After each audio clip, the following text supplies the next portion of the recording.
Hello, we are live, and this is Giving Tuesday. So thank you so much for joining our virtual open house. And we're going to have a sequence of really exciting things. Artists are going to come and share some of their music and share some art activities. And there's also going to be some awesome giveaways. And during this whole event, it's possible to donate to CreativeHope. You can do that on Facebook, on our Facebook page. You can do that on our website, which is in a link if you're on YouTube in the description. And you can also donate on our page on Instagram too. So our first event is songwriting and meaning, and that's going to be half an hour. And we're going to be joined by an amazing artist and also friend of mine. Her name is Jenna. So let's welcome Jenna. Hi. Headphones. Can you hear me? Yes, it's sounding good. Oh, thank you so much for joining our virtual open house. It's my honor. Thank you for having me. Yeah. Oh my goodness. Okay. Well, maybe you can introduce yourself a little bit. So, what do you do as an artist, and how do you express yourself? Yeah. So my name is Jenna, and currently really pressing into writing and recording, and so that's been a really fun journey over, the past several years. I'm on my third EP right now, so I feel like I'm learning something every time I go into the recording process. But I've been writing since I was in junior high. I still have songbooks from when I was in junior high, which is fun, but began to take it a little bit more seriously around 2011. So yeah, it's just been a beautiful, beautiful journey, and I love it. I love, love, love it. And I don't think I'll ever get tired of it. So yeah. Awesome, thanks. So can you talk about a way that songwriting has helped you to find or grasp meaning? Maybe you can describe like a moment that something like that has happened. Yeah. I feel like songwriting has always given a voice to things that I am, feeling and needing to process. And so it's always become like a way to communicate things that words just speaking necessarily can't do. There's something about pairing words with musicality that I feel like, we talk about music as this universal language, and I really believe that's true. That you can play a song, right? And you don't even have to necessarily, for example, like I can hear a song in Norwegian or a song in French and still be moved by it. And I think that's the beauty of writing it. I wish there's this beautiful quote, and I wish I can remember what it was, but it accesses a place in our hearts that just words can't. So often when I'm at the piano, which is behind me, man, it just opens up a place in my heart that I can freely pour out of. So a lot of my writing is informed by my faith in God, and so just the processing of daily life and being able to just lay that out in song before him is really amazing. And so yeah, it's just incredible. Yeah.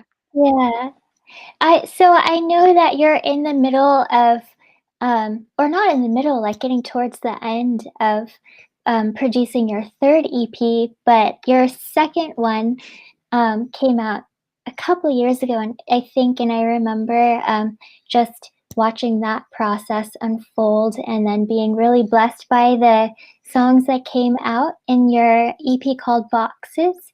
And the songs that we'll hear from you today are going to be from that EP. Yeah. So I was just wondering if you could share a little bit about that journey and how those songs came to being, and maybe some of the heart process that you were going in also during that Yeah. writing season. Yeah.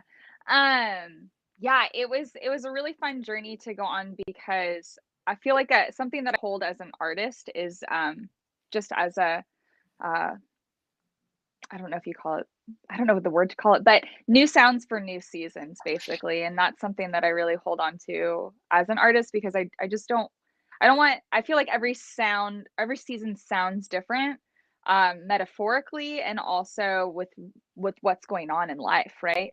And so the season that I was walking through was a season of really, of wholeness, of becoming more free in who, um, God has made me to be, and just growing in that way. And so the title Boxes was just really this idea of, which was taken from the title track of the song, was just really this idea of the boxes in life being broken off.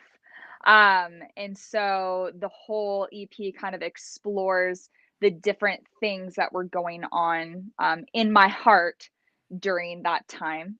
Um, so in a lot of ways, not only was it box breaking in the sense of what was going on in my heart and what God was doing in my life, but also artistically, like Mm, really going into the whole creative process and allowing myself to be open to new sounds and open to new expressions. And I felt like a lot was breaking off my heart in the sense of, I feel like sometimes, um in the creative process, I feel like wholeness is really connected to our creative process. And so the mm, more whole that we become, the more authentic we become in our mm, art form. And so for me, that process was very much like that. So I began to sing out things that maybe I normally wouldn't have done so. mm, And especially, for example, like, which you'll hear an acoustic version of it, but Catch Me If You Can on the EP is very, very poppy, right? It's very like 80s pop influenced. And even that was like a beautiful like step into new territory for me. So I just felt like the whole project was really this thing of, not only was it, like I said, box breaking over, what was going on in my heart and my life, but also like flowed out into the creative aspect too. So a mm, lot of it was just a lot of surrender and a lot of just like, hey, let's go there. Like, let's just go. mm, I'm not gonna like mm, pull back on anything.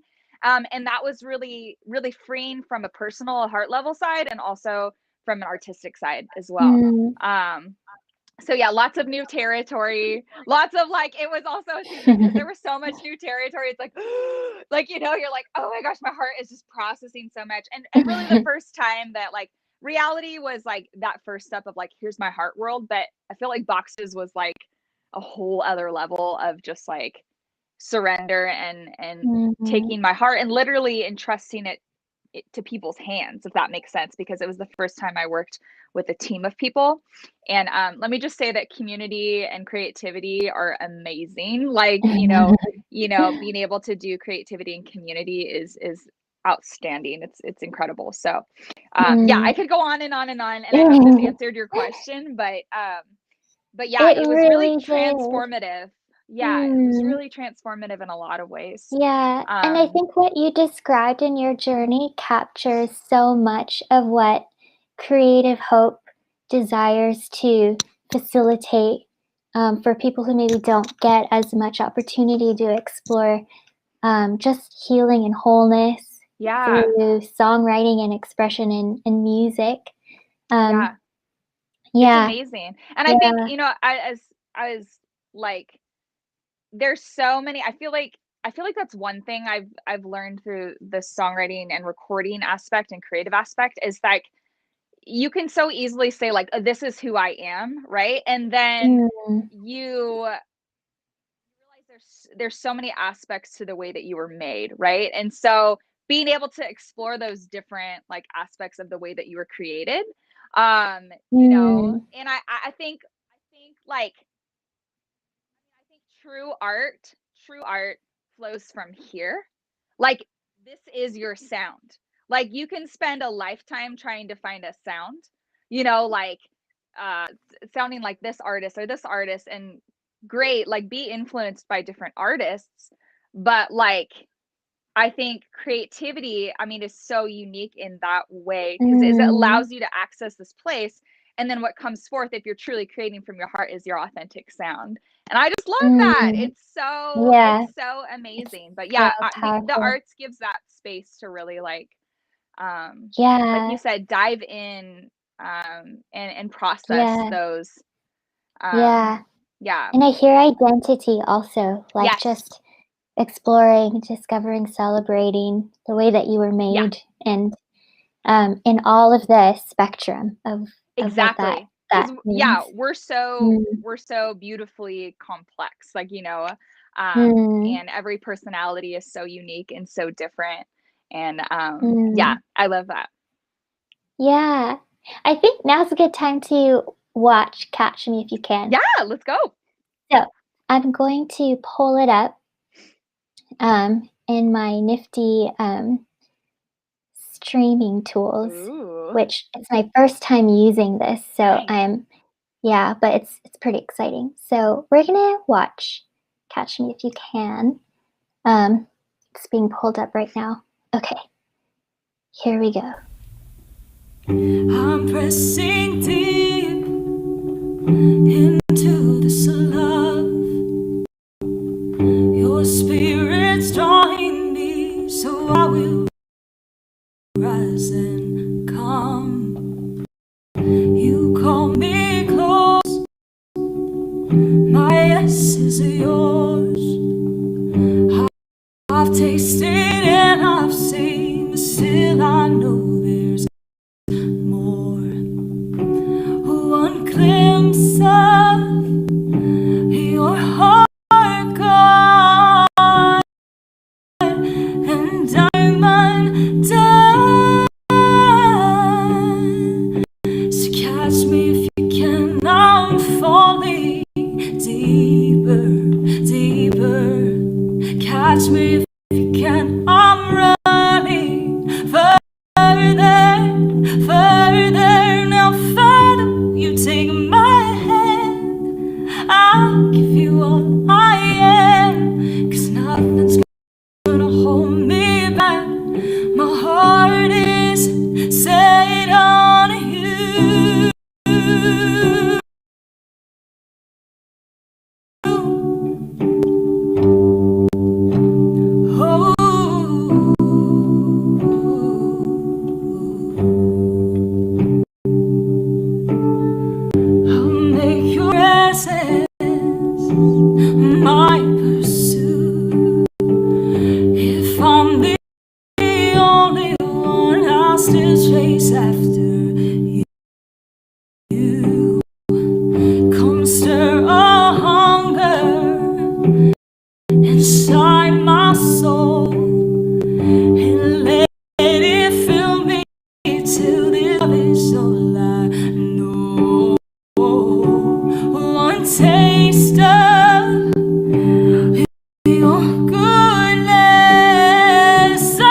deeper, deeper.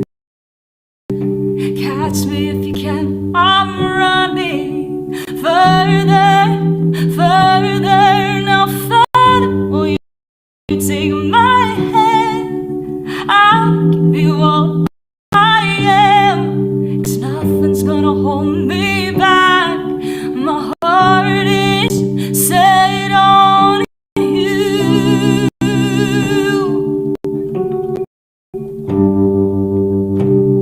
Yes, it is God. My heart is set on you.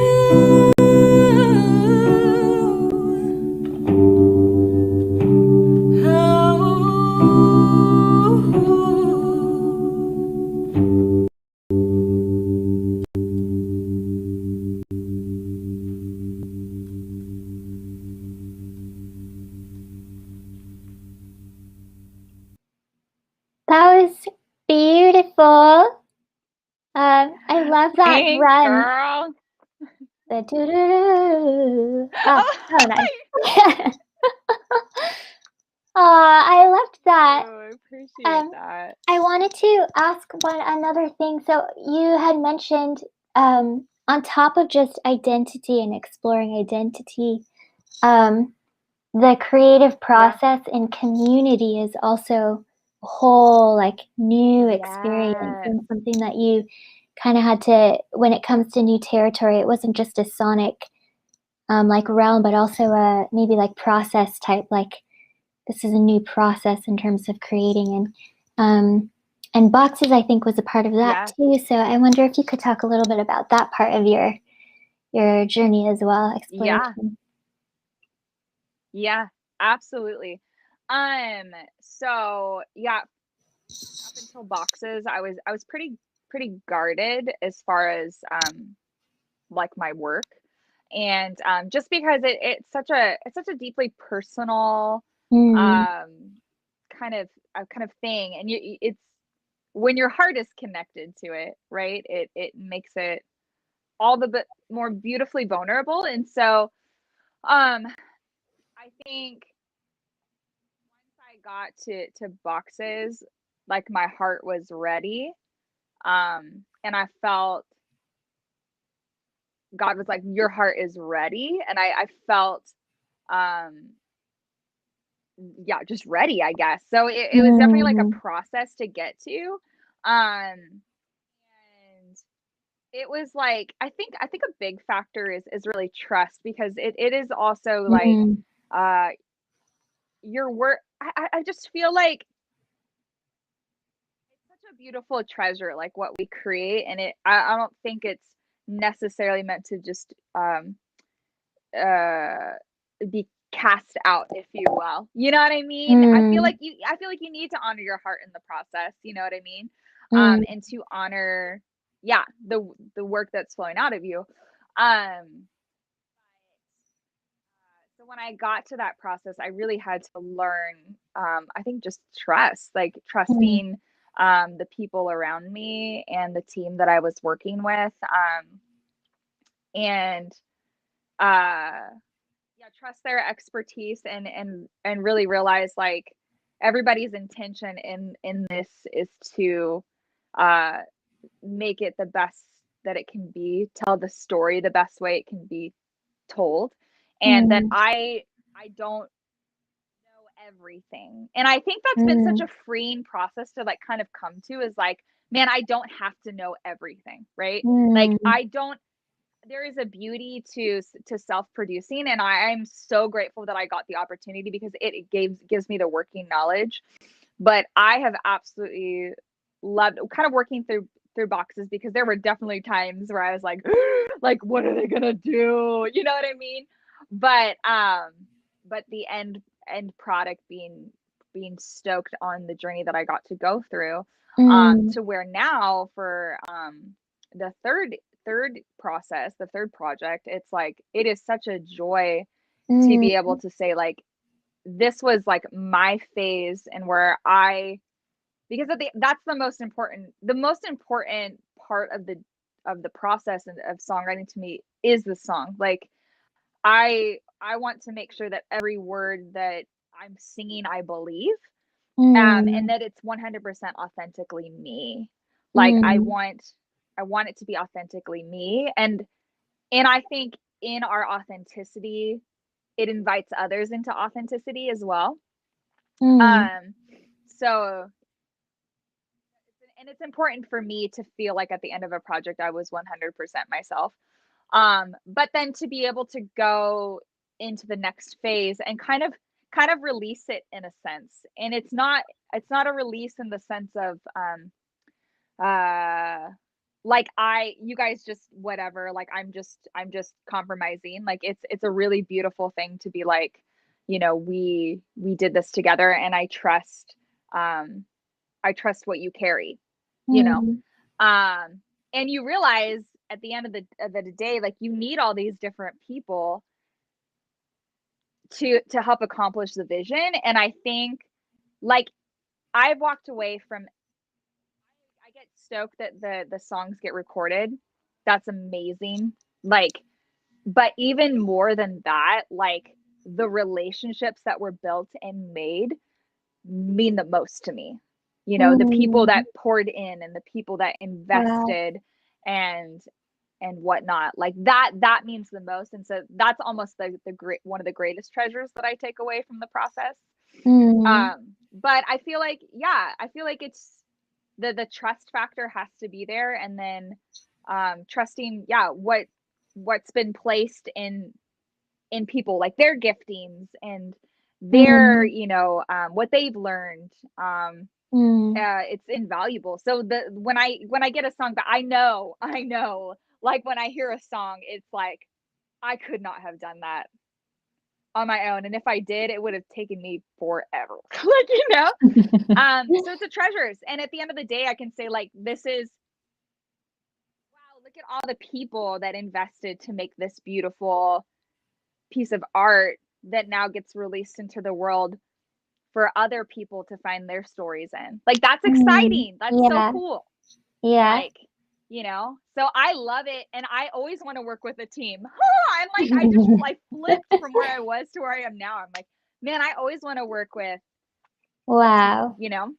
And you've gotten to be a part of my journey too. Like, you know, you've gotten to be a part of my journey. So it's a treasure for me to be able to say, like, oh my gosh, Eileen has gotten to sow a piece of her gifting, her passion, into this project. Like, that's exciting. Like, you know. So, totally. Kind of makes me feel like a proud mom, like a proud mom. Like, look at what we've done together, my family. Yes, exactly. Like, oh my gosh, everybody. Yeah, absolutely.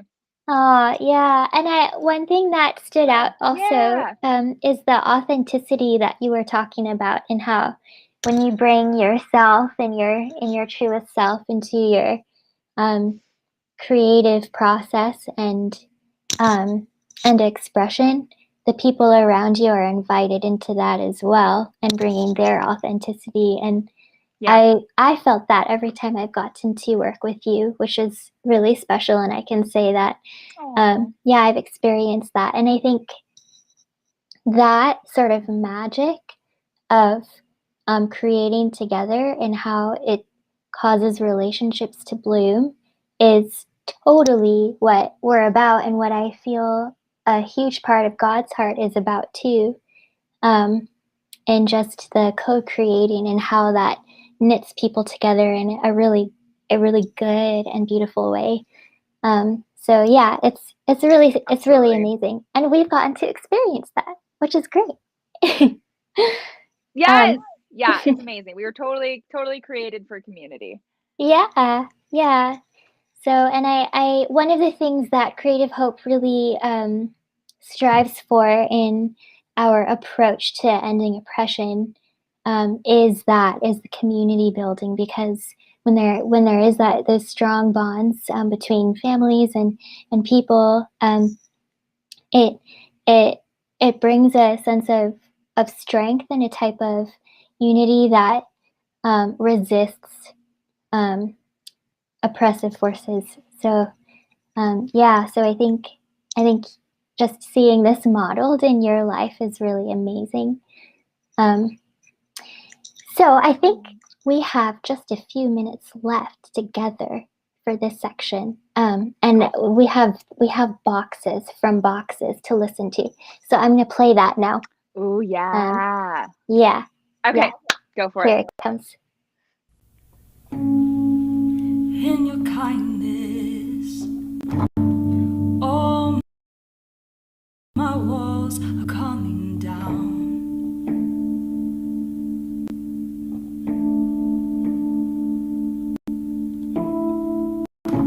Doubts are fading, and love is gaining deeper ground.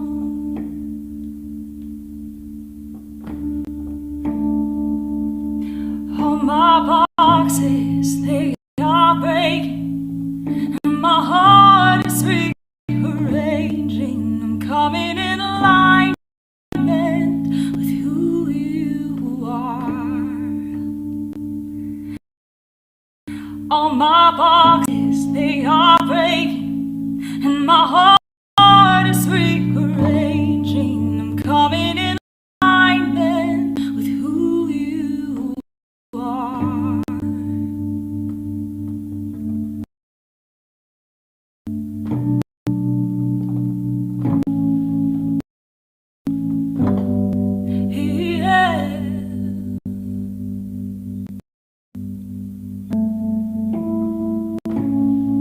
You're erasing every fear that still remains.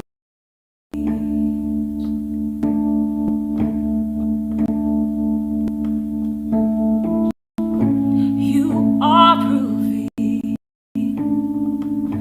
all love can be contained.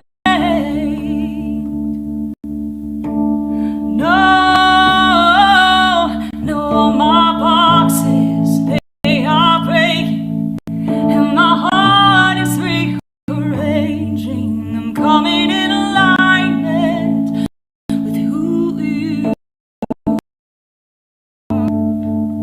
And every stronghold you're removing, passion you're renewing. I'm coming in alignment with who you are. Who you are.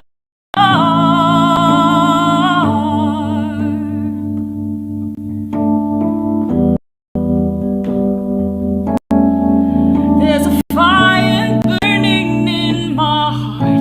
My eyes are seeing rightly, God, I'm waking steps I never knew, and you're wooing me to deeper trust, till love becomes my confidence.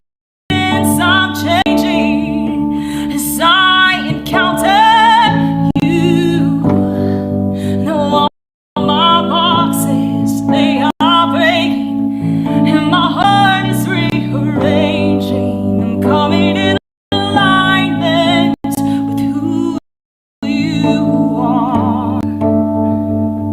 And every stronghold you're removing, and passion you're renewing. I'm coming in alignment with who you are.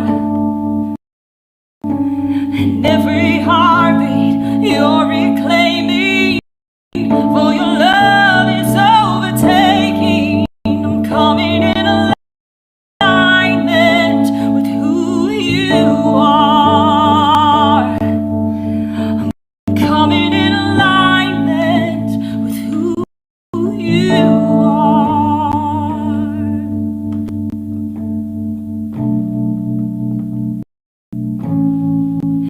Yeah.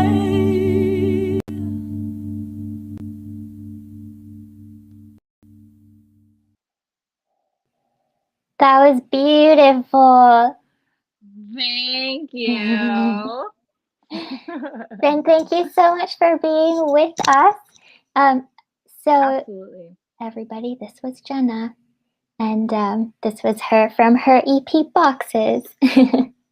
And yeah, this is the acoustic version. There's also the full version. That's right. So yeah. So thank you so much, and just for Absolutely. sharing your creative heart with us and sharing your music with us. And this was really great. And I'll see you later. Awesome. Thanks for having me, lady. Yeah. Bye, Jenna. Bye. So thank you so much again for being with us in our virtual open house. And you can donate to Creative Hope at any time.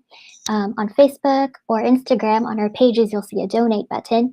And if you're watching on YouTube, there's a link in the description, and that'll take you to our website, the donate page on our website. And yes, for Giving Tuesday and this global generosity movement, thank you for being with us. And we have our next guest. This is Alex Heatland, and he is a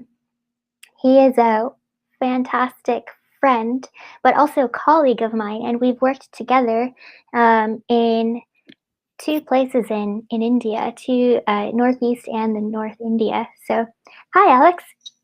Hello. Welcome. Is it working? Can you hear me? Yes, I can. Oh, amazing. This is great. Wow, thank you so much for being here. Yeah, it's Facebook and YouTube and Instagram, many places. Yeah, well, so I guess you can describe a little bit of who you are. Alex is a musician and a conductor and a singer, but a little bit of just your musical journey with us.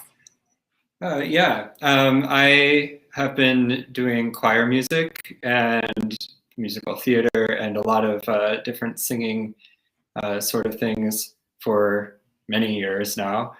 And that's how I came into contact with you and your organization, actually. I was when we were both teaching music at a school in India. I was teaching, I think, high schoolers and middle schoolers choir and singing and music theory and random things. And so I got to collaborate with you on these a lot of choir concerts, other chapels and things like that. And so that's what the most recent thing I guess I've done. Yeah. And what I remember when Alex and I first became colleagues at that school in India, we were having a conversation about how singing can really bring change in a person's life. And both of us were really, really feeling it because we've experienced it, and we've also seen it happen around us, whether we've made it happen or watch it happen. And I think that's one of the things that made our collaboration so meaningful, is we had that sort of heart around making music, especially in community with other people. Yeah, singing together. Yeah. So I wanted to ask if you could describe a time where you've seen that happen, or a moment or an experience where you've seen singing together really bring a sense of uplift and maybe change even. Yeah, I think there's two really places where this coalesced for me.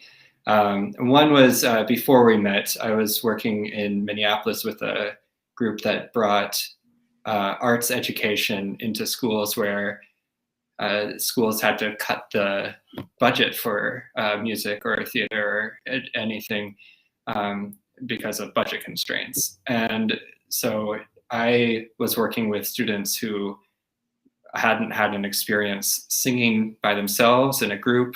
They were also, we were asking them to act in a show and dance. And I remember watching these students be able to literally find their voice through coaching with professionals who were able to come and spend time with them in their school, and that culminated in putting on a musical where they're performing in front of their peers and their parents, and you know, being a part of their journey to literally come into themselves was such an exciting experience for me. And so I had a similar, like maybe kind of parallel experience when you and I were up in Darjeeling with a school there whose name I don't remember. Yeah, the AG school. Oh yeah, the AG school. Yeah. Where we kind of had, it was a kind of impromptu workshop with some students there. We just waltzed into their classroom, and we're trying to start to get them to think about singing in harmonies, because you know, this is a thing that a lot of music teachers, choir teachers are trying. They want to figure out how to get their students excited or interested in singing in harmony. And so, you know, we just taught them a little canon, a little round, and started getting them used to just not singing what they're hearing from next to them, essentially. And so that's like a major first step for students. These were, I think, middle school age students. Yeah, just yeah, like early middle age. And that's, you know, that's something that I found, because before we met also, I was working at a different school near Delhi, and I had come into this, it's like a for-profit school with all these ideas. I was going to like build a great choir program.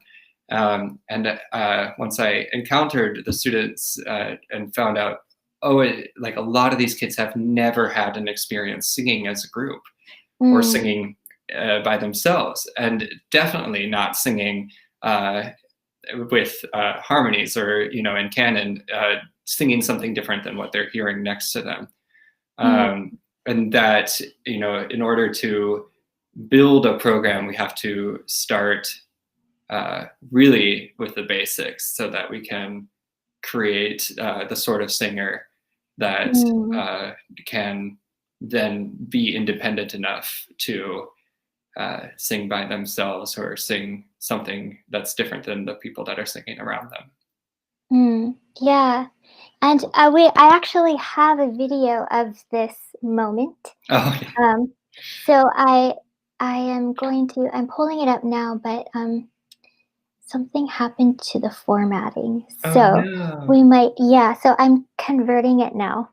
So we might have to switch to well, and I think I got off track of the question anyway, because I think what I wanted to talk about really was how does these techniques that I'm talking about actually create community in singing. And that, you know, the idea of things as basic as breathing together, singing together, are ways that, you know, just physiologically bring us closer together. And that also, as we work toward a common goal, even if it's as simple as singing together in a song, we are able to form better bonds with the people that are next to us. Yeah. Thanks for sharing those moments. And I guess another thing that I think you and I have felt, or maybe become aware of, is how music is not neutral when it comes to, I guess, revealing of power plays, and in different cultural contexts. And so one thing that we've gotten to explore a little bit, what does it mean to be a Western musician in a non-Western place? And what does student empowerment look like in that context? Yeah, and that's something I think a lot of institutions and individuals are coming to grips with, the long history of colonial hierarchy and, like you say, power that exists. And like you say, us walking into situations where it may be seen that we hold a lot of power because of the expertise that we have, but probably more visibly just because of coming from the Western idiom, and finding ways to work with the people that we're interacting with in an honest way, and not just not play into those power things. And that, I mean, another collaboration you and I had, which was, I think, a start of this. Not that this is like the ultimate goal. Yeah, this isn't the end of the process, but this is like the beginning of the process. Is that with our middle schoolers, you and I created an arrangement. You created the arrangement. I just futzed around with the students, essentially. Essentially, you brought it to life. Okay. The conductor's role of bringing the music to life. Oh my gosh. Anyway, so yeah, the arrangement that you did of a song that's actually from the area the school is in Garhwal, is a start to having people be aware of how the music that is already around them in life interacts with music, with how we do, how you and I do music, essentially. And so the students, I mean, the students got excited to be singing in Hindi because they don't have to worry so much about pronunciation. But then also being part of creating something new with you and me. I know that the students got so excited about using their guitars, and then also experience this song in a way they hadn't before. And that involved, using some Western compositional techniques in order to try to bring together these two, maybe we can say, disparate music making idioms. Yeah. It was really cool. I'm going to try something. We're going to try watching the rounds and sort of how building up, going back to the building up of harmony, and also just being together in a group in a classroom. So let's see if I can get this. I can make this happen. I think it can happen. Hang tight. 2 seconds. Everybody just has to take our word for it that 2 seconds. It's really gonna happen.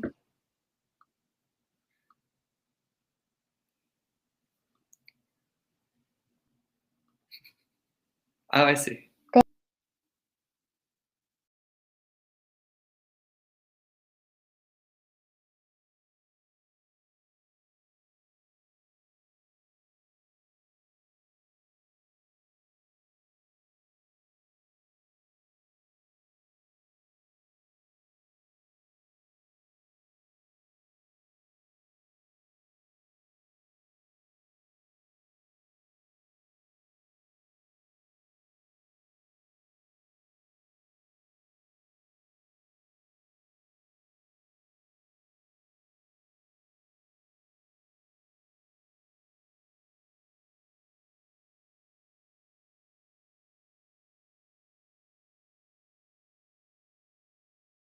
That was the moment. I didn't hear the dial or the audio. The sound wasn't there. Oh, okay. I know. But is it fine? I mean, there is. I think there is another way.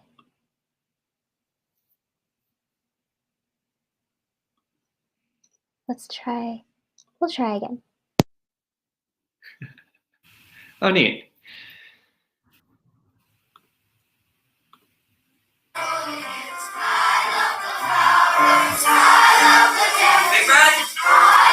Did you hear that? Yeah, I heard that one. Oh my goodness. It's okay. It was really awesome.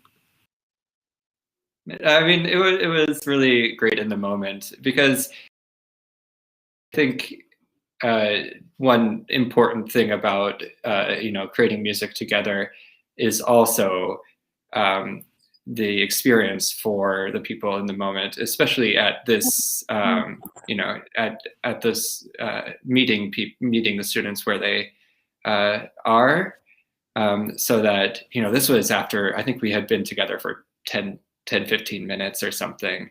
No, this is like our first time coming together. So it was a real like ice-breaking moment for us. Ice-breaking moment, yeah, exactly. Yeah. Yeah. And that, I mean, using canons and another thing that I found is like American spirituals are really useful for introducing students to the style of singing that we might be looking for, that I often look for in a choir or a singing group, which may be quite different from I remember hearing these students singing in chapel, and their singing in chapel was very robust and excited. But maybe the ideas of relying on a healthy breath, open production hadn't been a part of what they'd been talking about in music class. Yeah.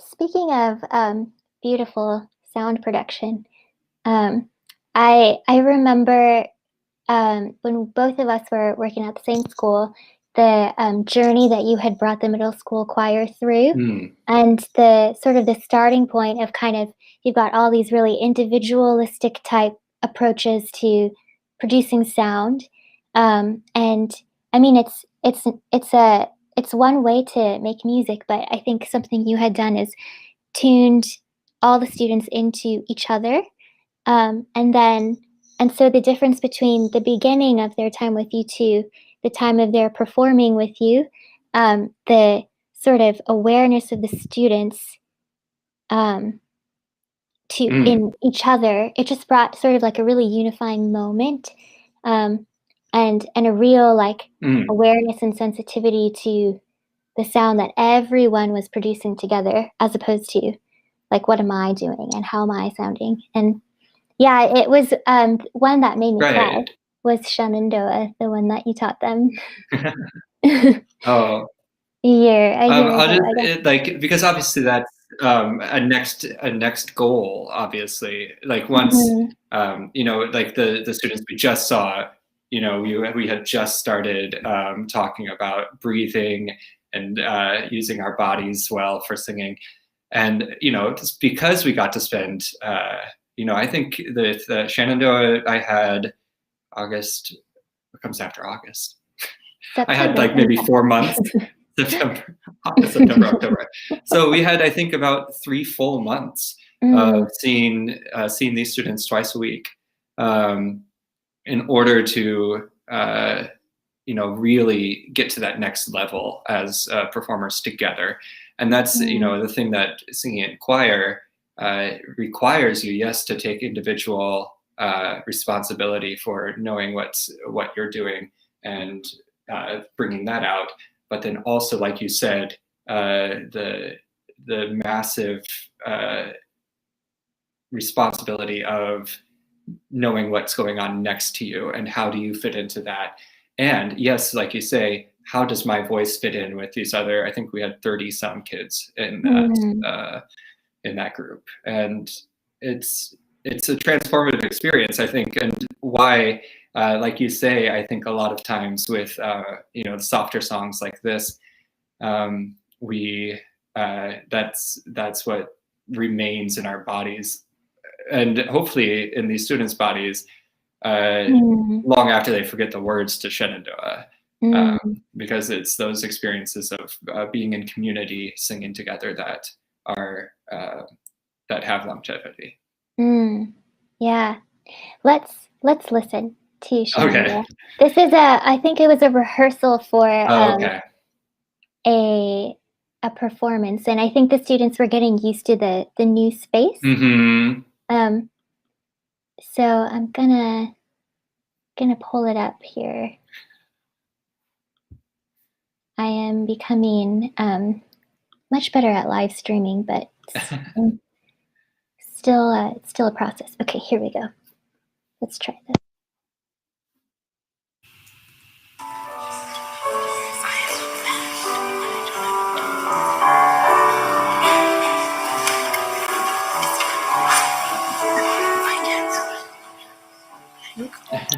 Try it one more time. Oh, I think.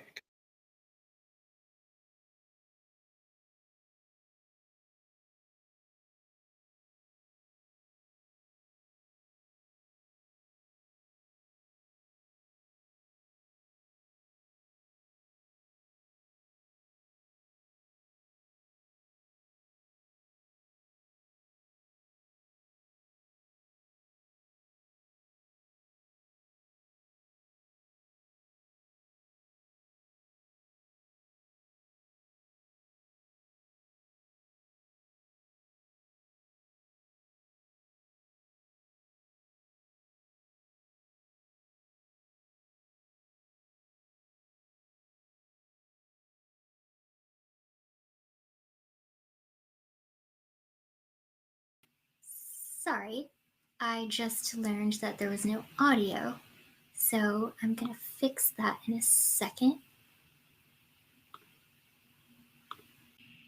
All right, let's try this.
So the performance of that was on the night of the concert was it was a different was amazing. experience. And yeah, and the journey that they went on was just incredible.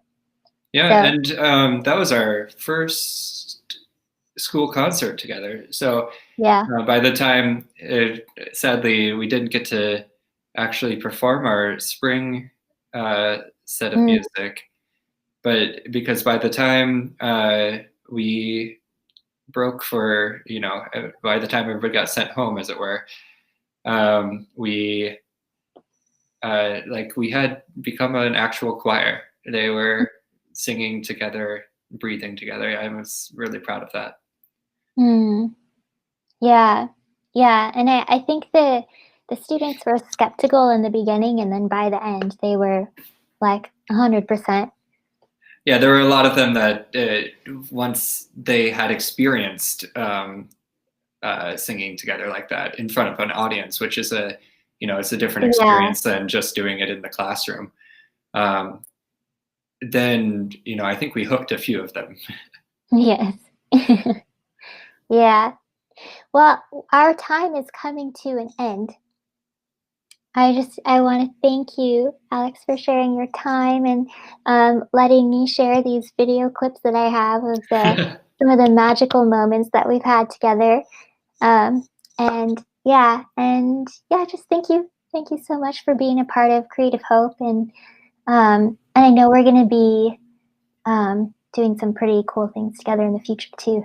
So yeah, I mean, I can only look forward to when we get to start doing real things again. Yeah. All right. Well, I'll see you next time. And thanks for tuning in to our virtual open house. Thanks. I'll talk to you soon. All right. See you. So, once again, thank you so much for being part of our virtual open house, where we're just having a sequence of guests come in and share about different aspects of making music or making art together. I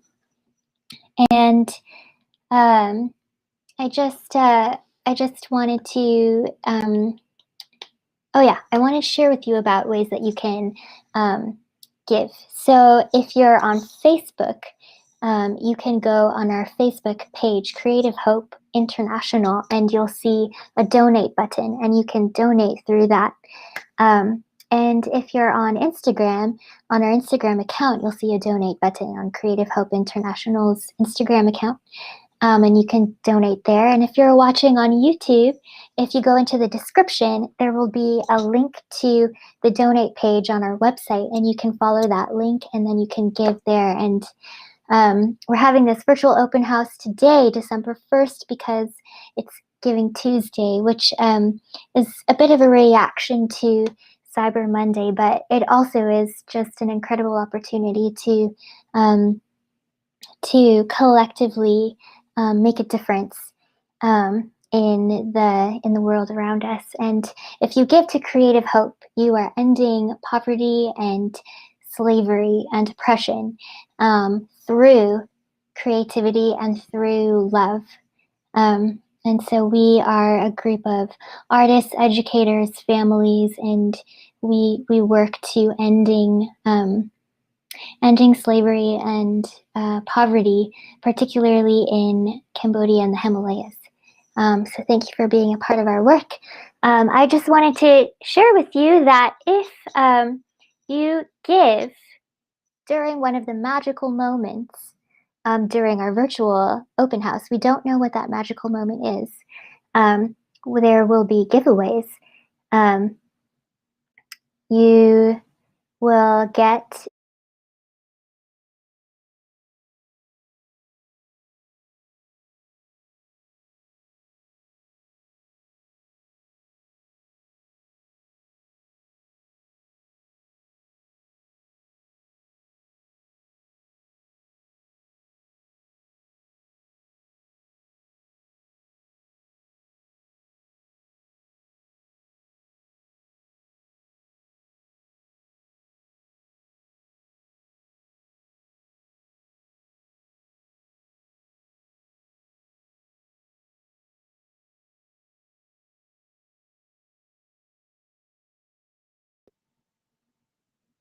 So maybe a good strategy would be giving every 5 minutes, and then maybe you'll hit that magic moment and you'll receive a printout of that painting.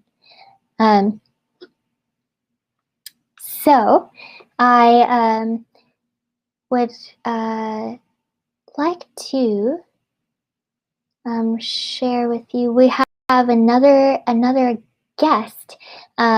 She is a really good friend of mine, and she is an incredible artist. She kind of breathes art. She kind of breathes art, and she's also a really good friend of mine. So she's gonna. Oh, I just found out that the painting. Okay, the giveaway. So.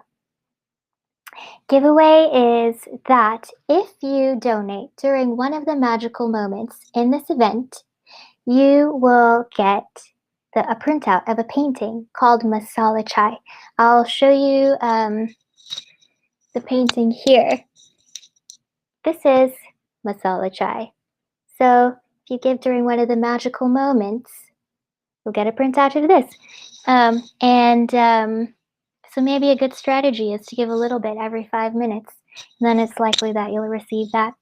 If you can give on Facebook, you can give on Instagram, you can also give through the website link on our website. Okay, I am going to bring in my really good friend, Michelle. She's going to show us how to create with the family. So here it's Michelle. Hi. Hi. Welcome. Welcome to our virtual open house. So these Hi. Maverick is trying to sneeze because that's how we get him to smile in pictures. Okay. Everest, can you be on this side of the table, please? Okay. So this is Maverick, and Everest, can you tell everyone what your name is and how old you are? Face it this way. I'm Everest, and I'm 3 years old. Good job. And Everest, we are going to share 2 fun things that we can do together with Auntie Eileen and anyone else who's watching. So the 2 options that we can share are, we can either share the Apple Jacks craft first or the painting craft. What would you prefer? Apple Jacks. Okay, so because it's almost Christmas,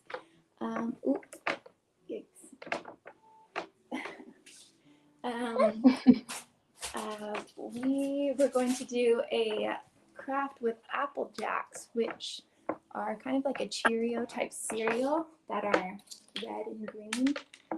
So, Everest. Oh, you're already doing it. Okay, so the way the craft goes is, as Maverick is showing you, it can be a great snack if you don't want to actually eat anything, but you can take a string and bead your own Applejack necklace with red and green Apple Jacks, and then you can have like a fun Christmas craft and a snack. Maverick, do you want to try? So my kids are 3 and 1 year old. There we go. Oh, beautiful. You did red, red, red, and then green.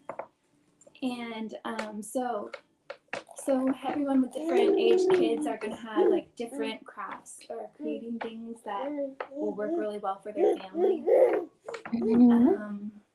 This one is like fun for Everest because you can practice like beading, and for Maverick it's fun because you can just eat it. What do you think, Maverick? Do you want to try it, Maverick? Look. Do you want to put this on? Oh, pretty good. See, you need to put the hole. Yeah. That looks like a really tasty decoration. Yeah. So a nice way of eating. I like that, Everest. You could use like a lanyard, a plastic lanyard, or what's it called? Like a pipe cleaner. We're just using yarn with tape wrapped around one edge, and that makes it into a bit of a like a needle that's kid friendly. Or I've also used a bobby pin on one end before. You want help? Eileen, do you remember doing any like crafts or creative things with your family when you were little? I was just about to say, I do remember making decorations was a huge part of family coming together.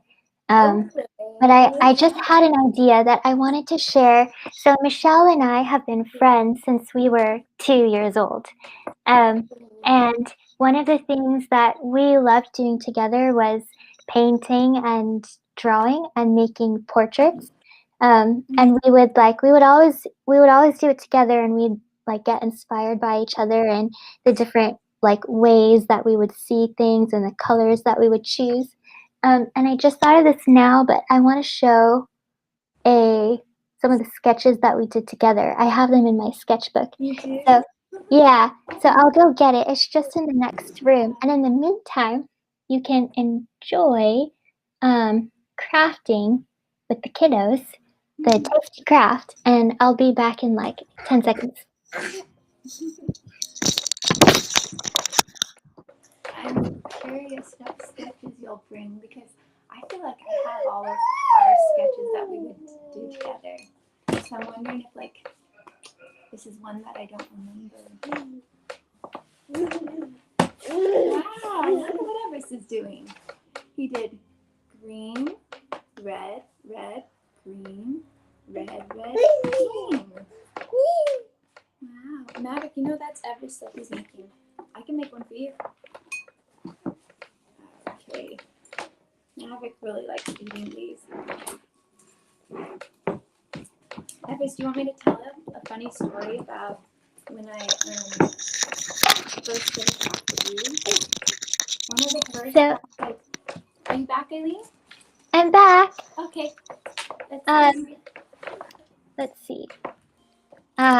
So this is a sketchbook from this is a sketchbook from Michelle. I got a note from her and a sketch of a rose from her. And this was in 2003. 2003. Yeah. And then so I'd like just do all kinds of sketches and like little entries in here, but this is something that Michelle and I would do all the time together, is sketch each other. So this is me when I was, I think, 7, and Michelle sketched this. And this is Michelle when she's 7, and I sketched her. Oh, and wow. So this is when we were maybe 13, we did this of ourselves when we were 7. That's so cute. It looks just like us when we were little. It really does. Yeah. So, yeah. And there's so many memories. Like, we have a lot of things like this, but this is one of my favorite ones. Yeah. I have probably like 3 or 4 of ones that we did at different times. Yeah. Okay, Maverick, would you like this? Oh, let's see the necklace. What do you think about this, Maverick? You might not like it around his neck. That is a tape necklace. Do you want it off? Here. Oh, I might have made it a little bit too small. Oh, I was just pulling it. Nice. Oh, got a comment that says nice pattern, Everest.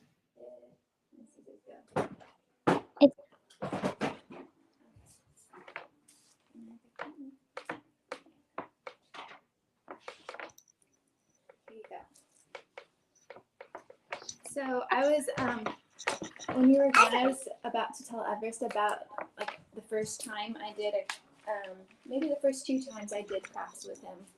The first time was when he was probably like 6, 7, 8 months old. And I was like, let's see if he can color. He has I gave him a marker and a sheet of paper. And then, do you know what you did at first? You colored on the sheet of paper, and then you kept going, and then you went off the sheet of paper. And kept going. And I just think it's so funny because I had no idea that he would do that. I thought he would just scribble on the paper. It didn't even cross my mind that he would start coloring off of the paper. And the second time, and you were just 6 or 7 or 8 years old, so that was totally normal for your age, because babies, they don't color on papers. I think that's kind of funny because I thought babies would. Another time was I wanted Everest to try doing some finger painting, and I put some food coloring and Greek yogurt, and I put it on his high chair tray, thinking he would spread around the colors. And it didn't occur to me at all that he would just put it straight in his mouth, because I put food on his high chair tray, and I thought for some reason it would be treated differently than food. So I think that that's one of those were good lessons for me to learn, that crafts don't always turn out like I envisioned, but they can be really fun anyways. And then you learn more about what your child, what stage they're in when you try things like that. Hey, Maverick is in the eating stage.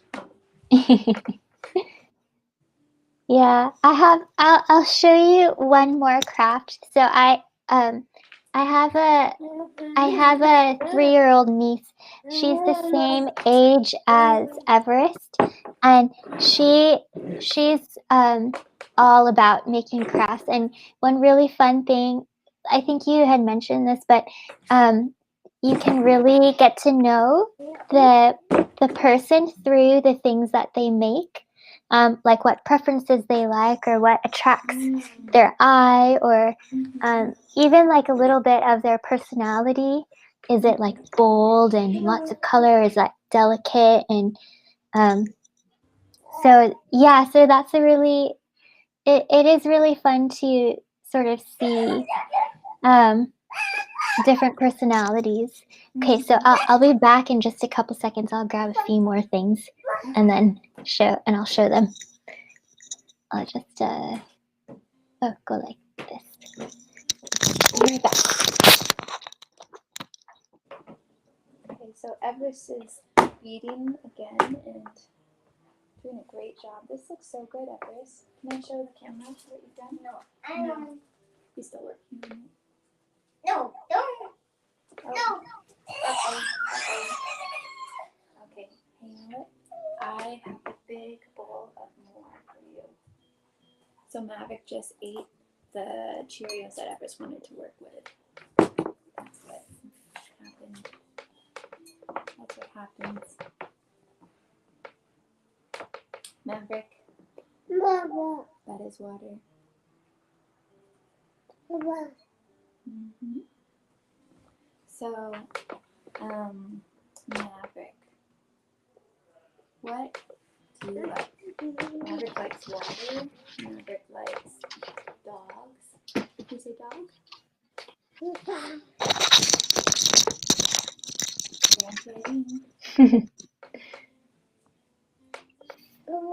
I'm back. So one thing that my niece really loves is color, like rainbows. She loves the more colors the better. And so we made vegetable stamps, and so this is what she decided to come up with. So I originally thought we'll do shapes, different shapes, so mushroom, avocado, apple, but just a one color, purple. And then she was like, oh, I need green now, and now I need blue, and now I need, so it's fun because a lot of kids love rainbows, but Arabella, you definitely know my niece loves rainbows because of this.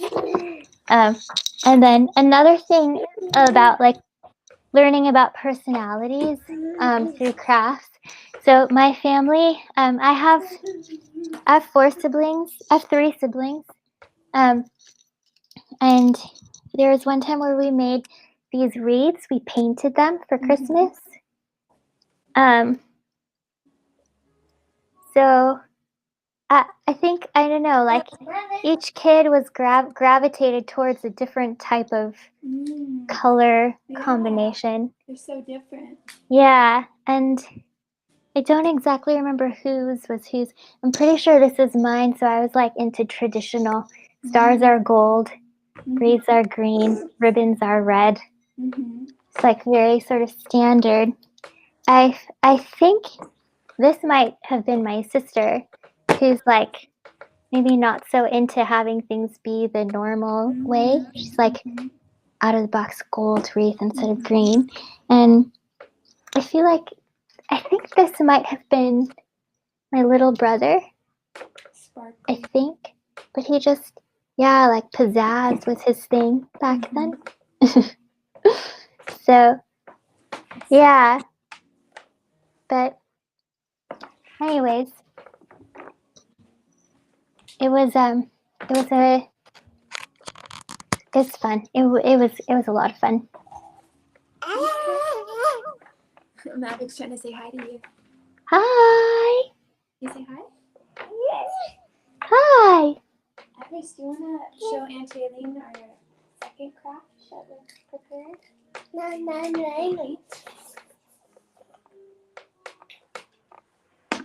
So, you were talking about what you remember doing. I remember making popcorn and cranberry garland. And for wrapping around the Christmas tree. And I remember making sushi with my mom. I thought that was the coolest thing, like just the process of making sushi. You have that like bamboo mat, and then you put down the seaweed, and you spread out the rice, then you roll it up. Even though that's cooking, I think cooking is a creative art and so tactile and has like an art to it. Yeah. Yeah. So,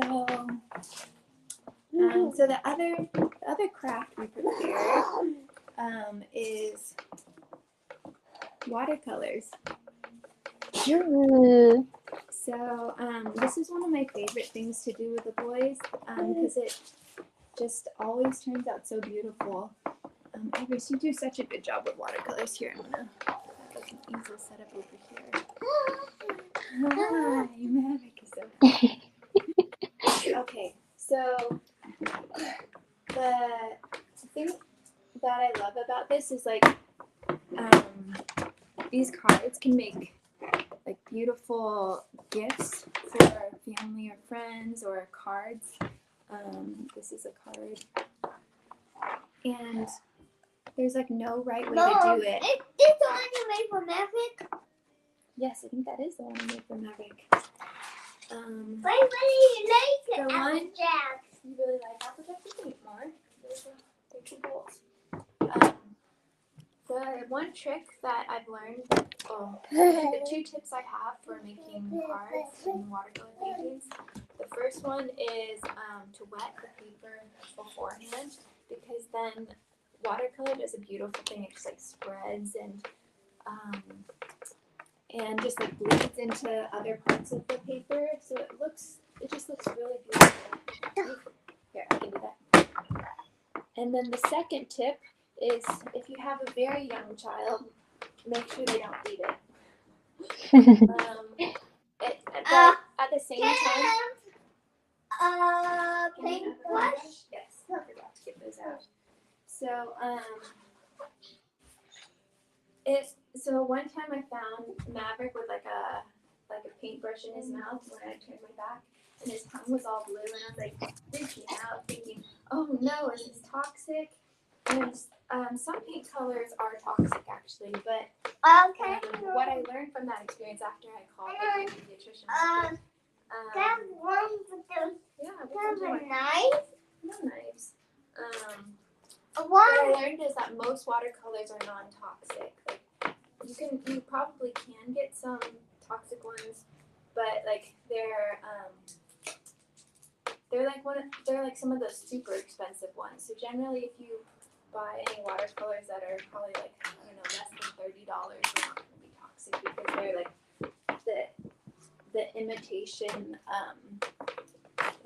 Okay, so you see, Evis got a sponge and he wet the paper. Good job, Evis. Can you wet each of those papers, please? Can you wet each of those papers for me, please? Which one?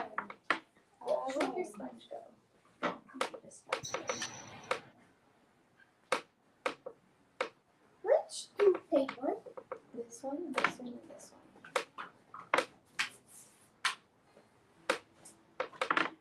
One of the kind of funny things is that by looking at my watercolor palette, you can see which Everest's favorite color is. Like you can see the red here is almost completely empty because that is his favorite color.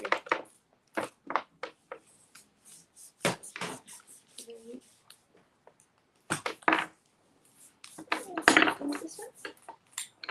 I'm exploring all my paintbrushes. Great, thank you so much, Everest.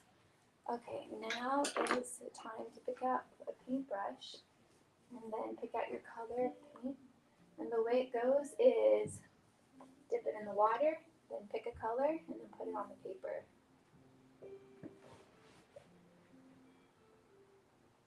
So Everest is going for the red. What's your favorite color, Everest? Red. Red. Why do you like red?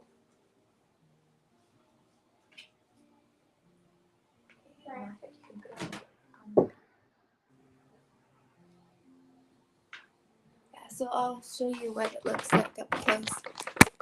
Sorry. So you can see, let me try to get you a good angle. It like just bleeds and it's just so beautiful, like right away. So that's one of the reasons I love it. It's just like you can pretty much do no wrong. And it allows them to do like, because I think I love kids being able to do their own crafts, but I also sometimes maybe get a little bit too picky with wanting them to look nice and at the same time not wanting to micromanage what they do. I want them to be able to explore, but for me to want to put it on a wall, I would rather it look nice.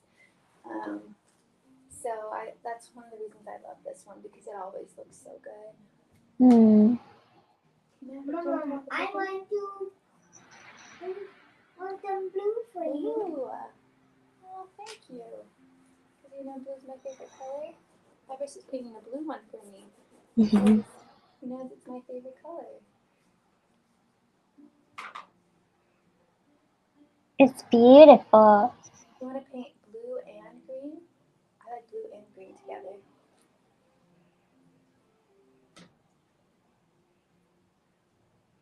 I have a stickiness finger in the paint now.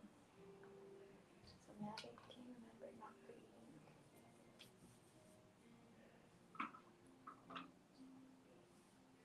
So,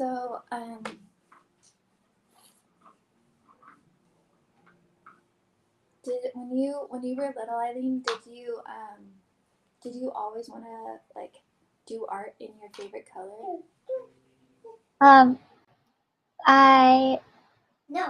I think that when I was little, I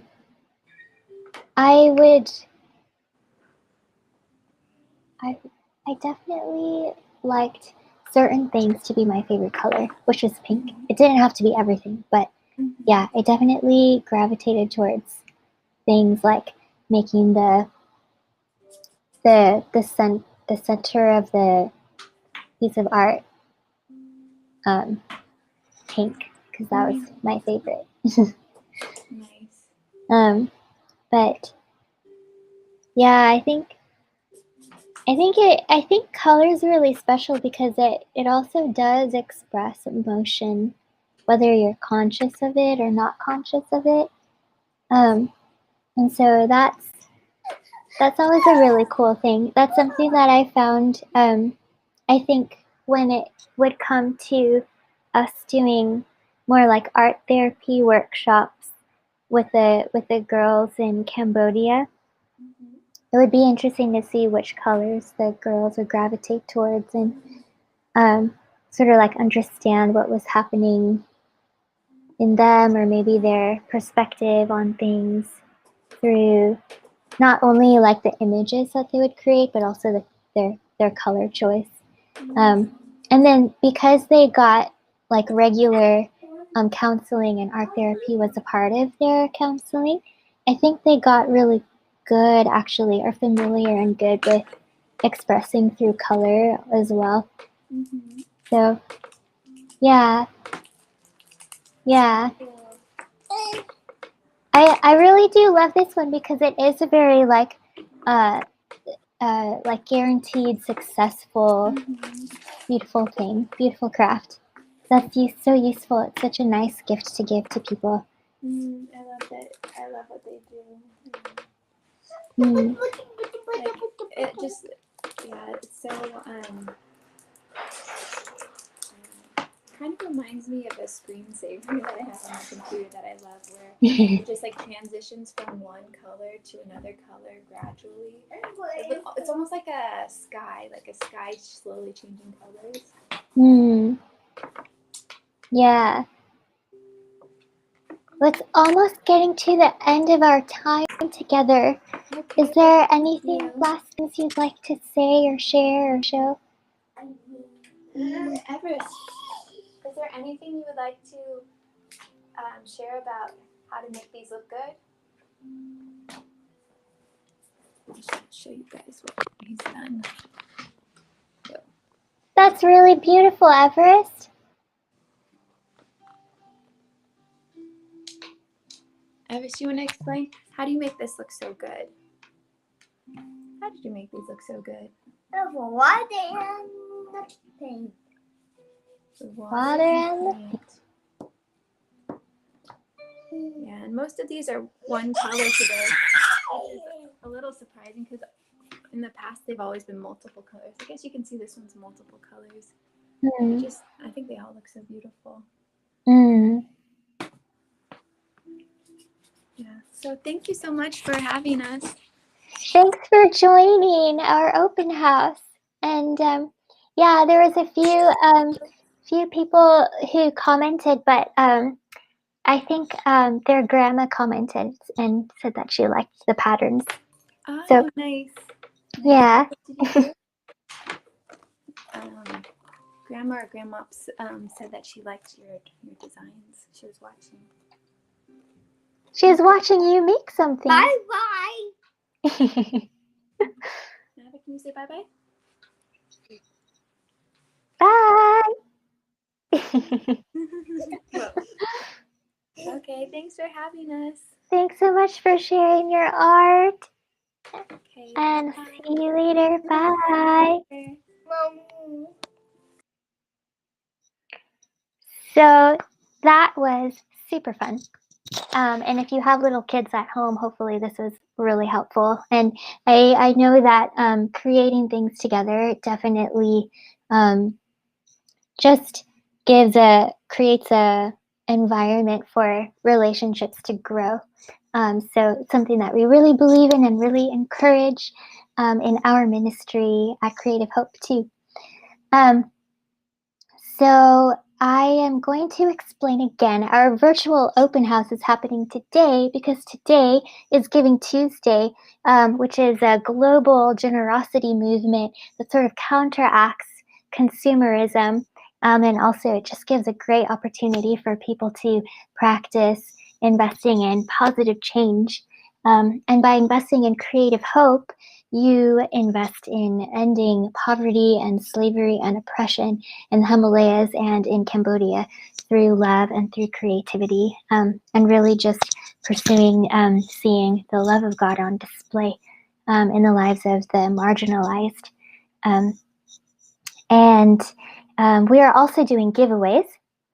So we have a little painting done by me. It's called Masala Chai.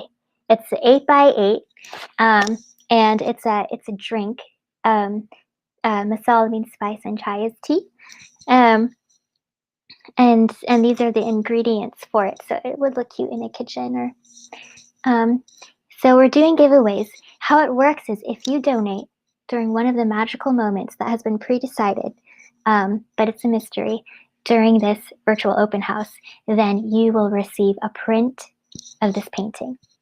So that's incentive for you to donate, right, during this event.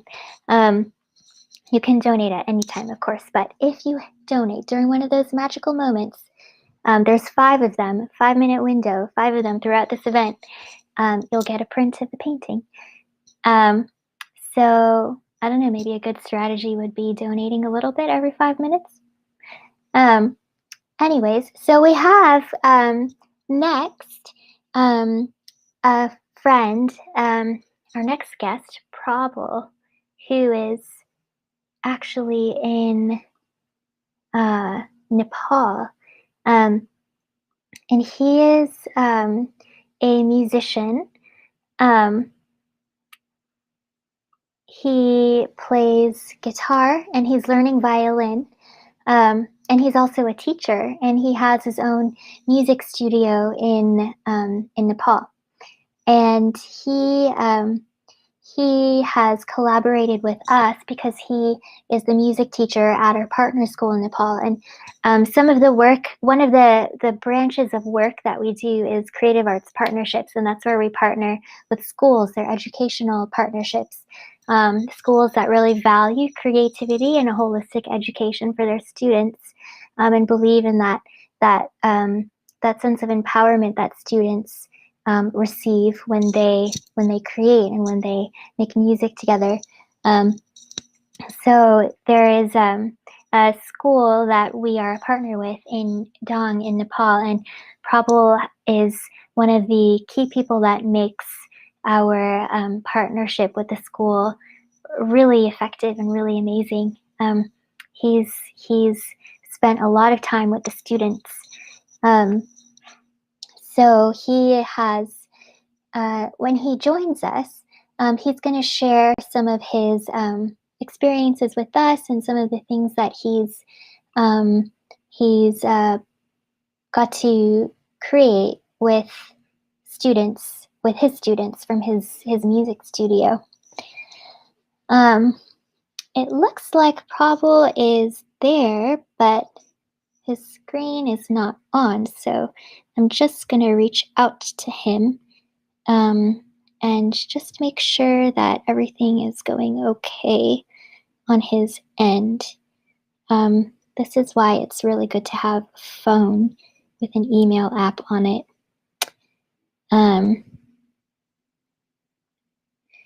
So just sending an email now.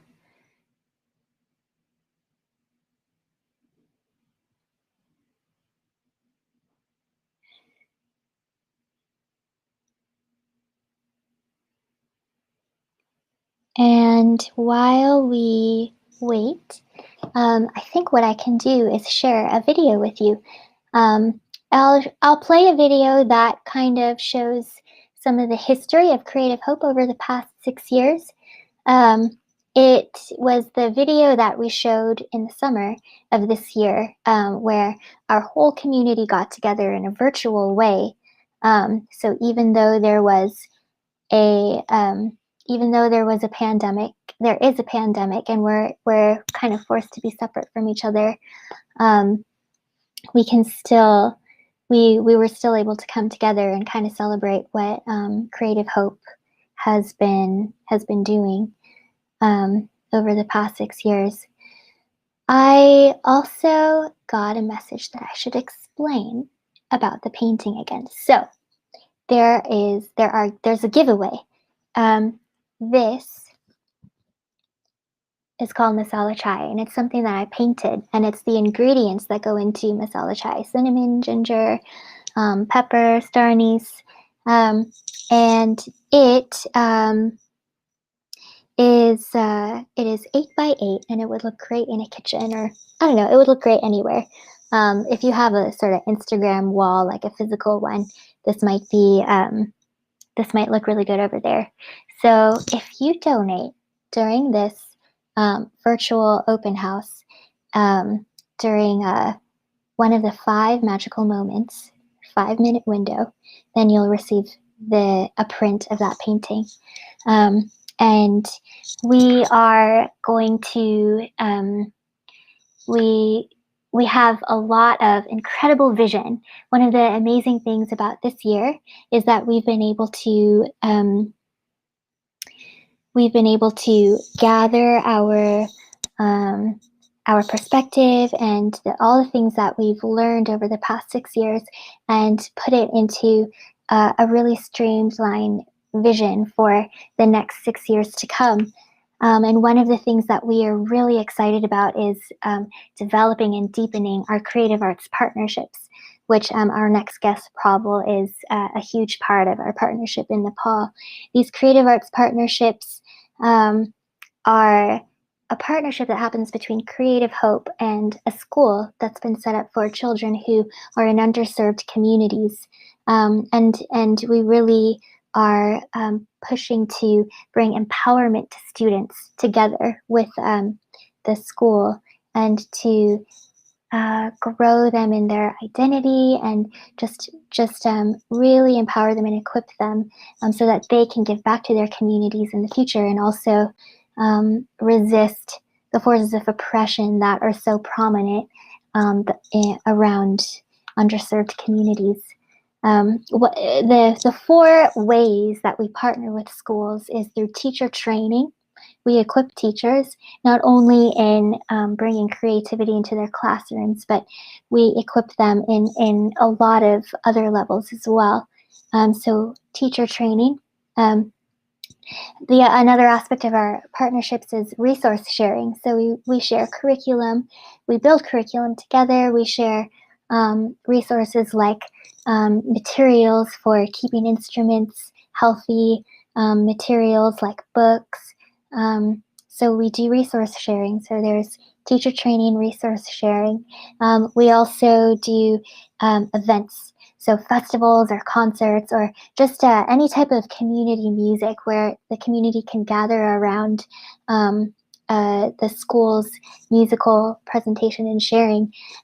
These events are they are a collaboration between the school and CreativeHope, and we work together to make these a really rich and meaningful experience, and also to just build the school up, the teachers, the students, the administration. It ends up becoming a really positive experience for everyone. And then the 4th way that we want to partner is through exchange programs, and this involves either bringing in a student, teacher, intern into a school for a period of time, a month or 3 months during their school break, or a guest artist who could come in and visit a school and perform for maybe a week. So these exchange programs are not up and running yet, but we have incredible vision for that happening in the future. And so all of these 4 ways that we want to deepen our partnerships, our creative arts partnerships, happens when we have funding, when we have the funding for it. We have the will, and we know there's a way, and we want to invite you to be a part of that, a part of building up these communities and growing and investing in these students, and just creating a type of environment where people who are considered underserved can actually thrive and shine and celebrate the uniqueness and creativity within them.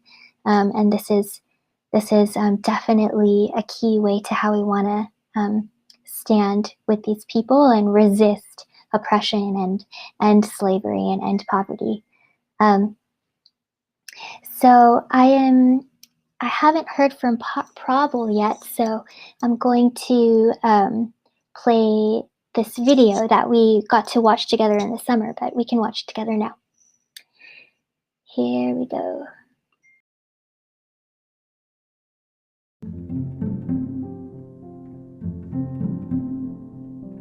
Creative Hope, an international community of people who hope in God's ultimate story of love and redemption. After founding Creative Hope 6 years ago, we've grown into a beautiful network of people with different ways of being connected, but who are united in standing for justice, cultivating beauty, and restoring eternal hope together. Each of you has been a part of this network in some way or form, either past or present, or maybe future. It is a privilege to be a part of this movement with you. Our work, advocating with the underserved and ending slavery and oppression, has shaped into something that can be represented by a clover. 3 separate leaves, heart-shaped leaves, because our work is love-inspired, that form one entity, the 3-leafed clover. Creative arts camps, creative arts partnerships, and community leadership partnerships. Ways that we've found are deeply impactful in resisting oppression and creating healthy and restorative environments. And our work takes place in 3 locations. Pardon the somewhat colonial appearance of this image, but it helps to give an idea of where our work happens. Also, our work has emerged rather organically through relationships, which is why the plant analogy with the clover and the flower is a fitting representation for us. These next photos and videos show some things that have happened through Creative Hope in Cambodia and in the Himalayas these past few years. Phnom Penh, Cambodia. We love our partners here so much. Last summer, we collaborated with our amazing partners at Daughters of Cambodia and Pleroma Home for Girls to facilitate creative arts camps. Through creative expression, we experienced restoration together. And in the fall, we joined the Pleroma Community Center to facilitate another creative arts camp within a community of vulnerable or underserved children. Where confusion fills my sight, in the murder of the night, the one thing I've needed always to be with you, only to be with you, in the shadow of your wings, there I will rise again, raise my voice to sing again. I know I am headed for the eternal golden shore. Last winter, we spent time with our partners at Subasandish School in Nepal to create music together. The leaders and teachers here have such passion for the students at the school and their surrounding community. Their students are curious, creative, and playful. Some love to sing, some love to play instruments.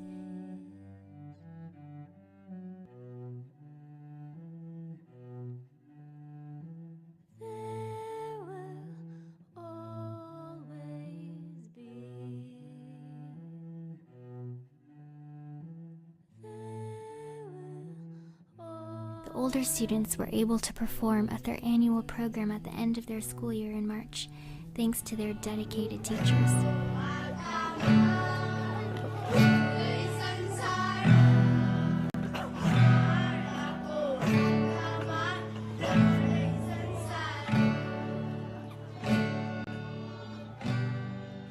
We also spent time envisioning community building together with our leadership partners.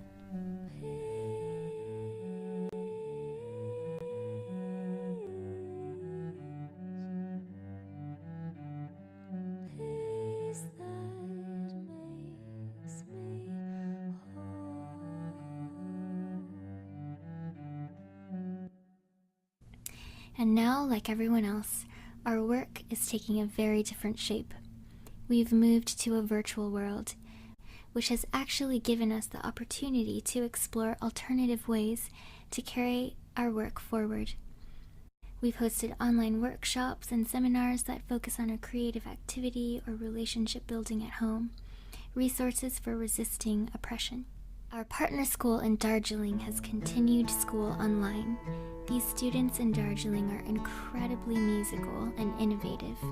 Although distanced, we were still able to collaborate, and we put this singing video together.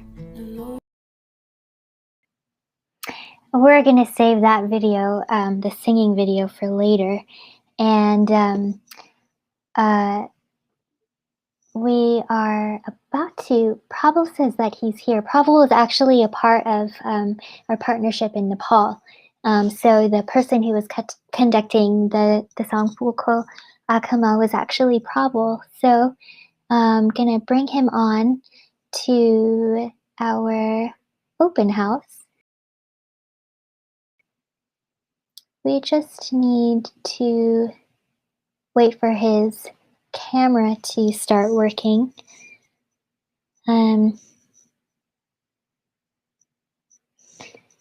I'll just message him.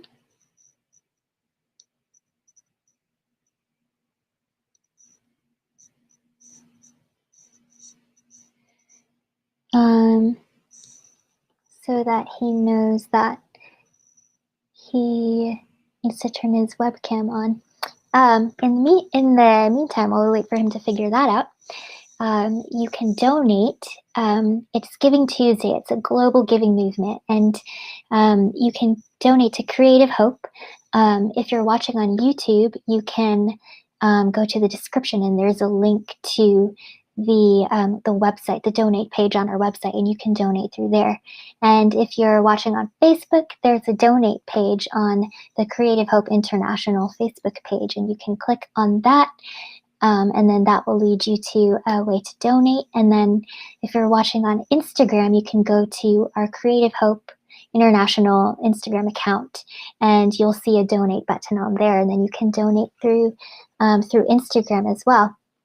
If you donate during one of the magical hours of our virtual open house, it's a 5-minute window, it will happen 5 times throughout this event, you will get a giveaway. We're giving away prints of a painting that I did called Masala Chai, and it looks like this, and it's the ingredients of masala chai. And so, I don't know, good strategy, maybe donate a little bit every 5 minutes. You'll be guaranteed to get maybe 5 prints, It would make a great Christmas gift. So while I wait for Prabal to turn on his webcam, I'm going to show a video of one of Prabal's videos that he created with his students. So it was a student collaboration. I'll just pull up the video here, and I will show you the one called Sukha Bio. Hopefully that's okay with him that I show it to you first. All right. Here we go.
video is a little bit laggy, so I'm going to start it again and we'll see if it will work a little bit better the second time.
It's still a little laggy. I don't want to butcher the video by playing something that's going to be laggy, so let's try another piece of music from Provel that he created with his students also. So I'll pull that up and let's see.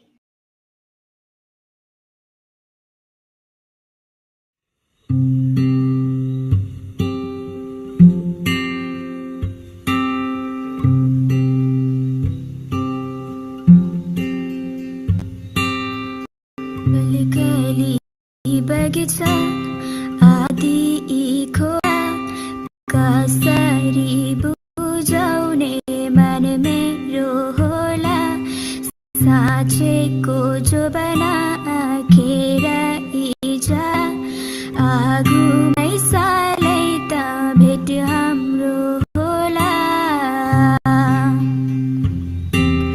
आगुमै सालै त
आदि खोला कसरी बुझाउने मन मेरो होला साँचेको जोवना आखेर इजाला आगुमै सालै त भेट हाम्रो होला.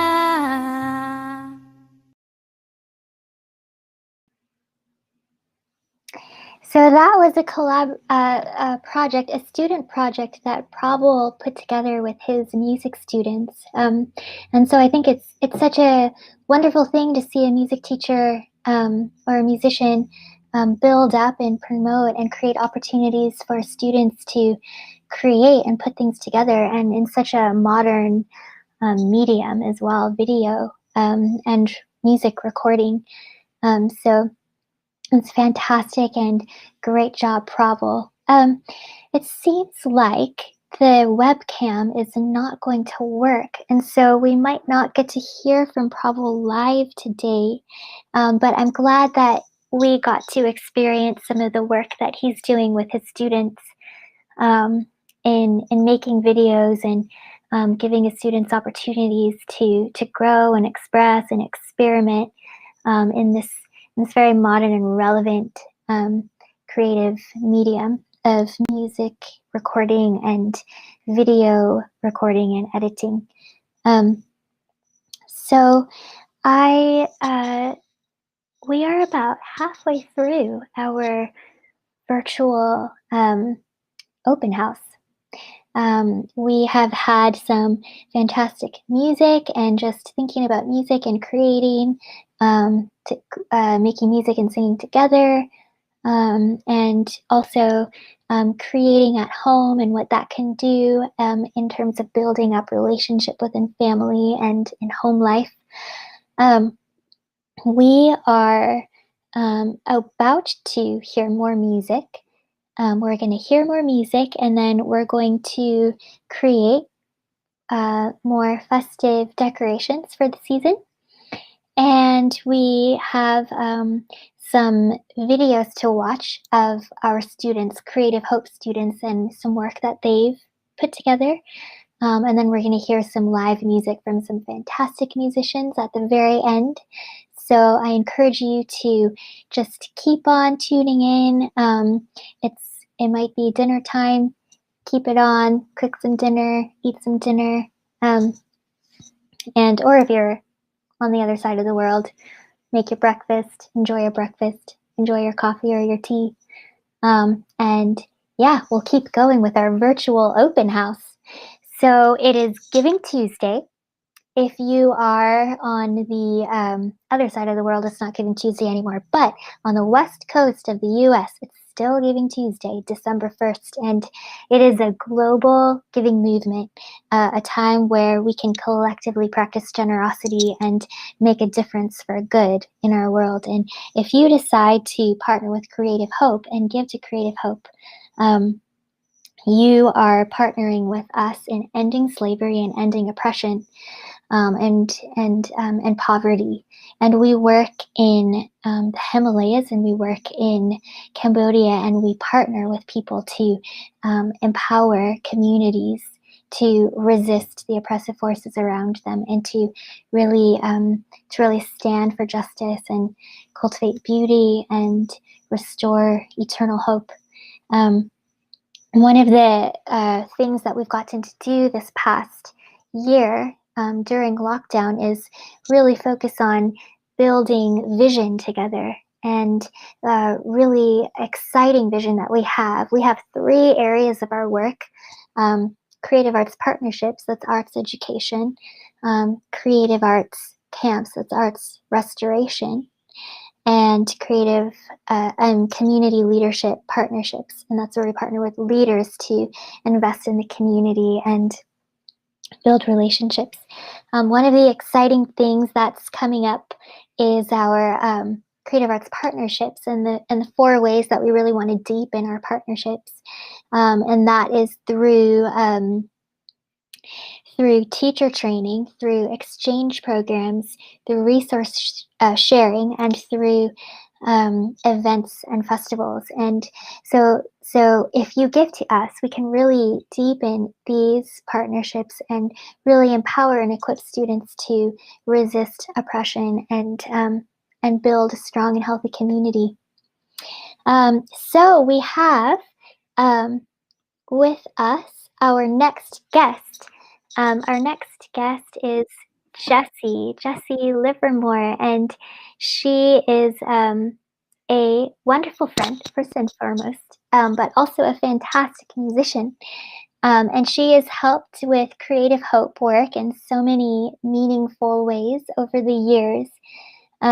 And so I'm really glad to have you with us. Hi, Jessie. Hi, Eileen. Good to see you. Good to see you. Oh, the sound's working great. The video is great. This is amazing. It's so nice when technology works. So welcome to our virtual open house. And we are live on Instagram and YouTube and Facebook. And we on this very fine Giving Tuesday, December 1st. So, hi. Well, I guess first you can introduce yourself a little bit, like what you do, what kind of music you play, what your passions are, anything. Yeah, sure thing. So my name is Jessie. I am a violinist and a music teacher. I met Eileen probably 2014, 2015 at Cal State Long Beach. So we both did our masters there, and that's how we got connected and how I got connected with CHI. And yeah, so after I graduated from Cal State Long Beach, I have been working as a music teacher at a public charter here in Los Angeles. And I've gone to Southeast Asia with Chai, I think 3 times. Does that sound right? It sounds right, yeah. At least 3. Yeah, and the countries that we've gone to together have been Cambodia, India, and Nepal, I think. Mm-hmm. Mm-hmm. Yeah, well, welcome. Yeah, it's been really cool to be a part of this journey of making music, but being intentional with that, and so empowering students through music making. And yeah, I think both Jessie and I have gotten to see that together, doing CreativeHope work, and also just in our lives in general. So I just wanted to ask you about about an experience that you've had where you've seen music bring empowerment to yourself or someone around you. Yeah, absolutely. And sort of bouncing off what you said about making music with intention, at least, here in Los Angeles, it can be very easy to just sort of make your art about yourself or about your career. And so it's been super meaningful to be working with students and watching them be empowered in that way. And I think, Eileen, like you mentioned, the things we've seen together, and I think the most impactful has been the work in Nepal, which Prabal was probably just speaking about, but watching students be able to go from not ever having held a violin to having that opportunity and really just enjoying it. And, of course, making music is not always enjoyable because making music can be pretty hard too. Yeah. But watching students light up and experience the excitement of trying something new, and then just, through the work of Prabal and others, be able to continue that for, a long time and keep progressing is just super, super exciting. Yeah. We unfortunately Prabal's webcam wasn't working, so no. he shared some videos with me beforehand that he wanted to share during this event, so we got to watch some of that, and yeah, it's really cool to see the way that he's being a real positive presence in the lives of his music students, and the way that they're able to create videos and record music together. Yeah, absolutely. And it's been, I think, an interesting experience during during the pandemic of having to like do everything virtually. But Yeah. it's amazing, like you're able to do it still. Yeah, so true. Well, we have a few songs that you can share with us too through video. And so I guess we can do it where we can talk a little bit and then watch video and then talk a little and then watch video. Sounds good. Yeah. Which one do you want to start with? I think we can start with, we can keep the order in the email, I think. So this first song, I introduced it a little bit in the video, but I wrote it specifically thinking about the work that God has done through Chai. And so, you know, not every song that I write is about Chai, but this one specifically was. And so I wanted to share it with all of you.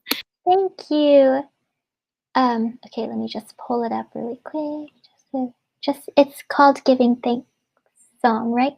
Yes. Yes. Awesome. All right. Well, I have it pulled up here. I'm gonna minimize our videos. Hi, this is a song that I wrote about the goodness of God that I have seen the last several years with CHI, and just celebrating all the ways that God has come through for us, and thanking Him that He has designed us to reflect His image in the world and to carry His creativity.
Thank you. That was beautiful.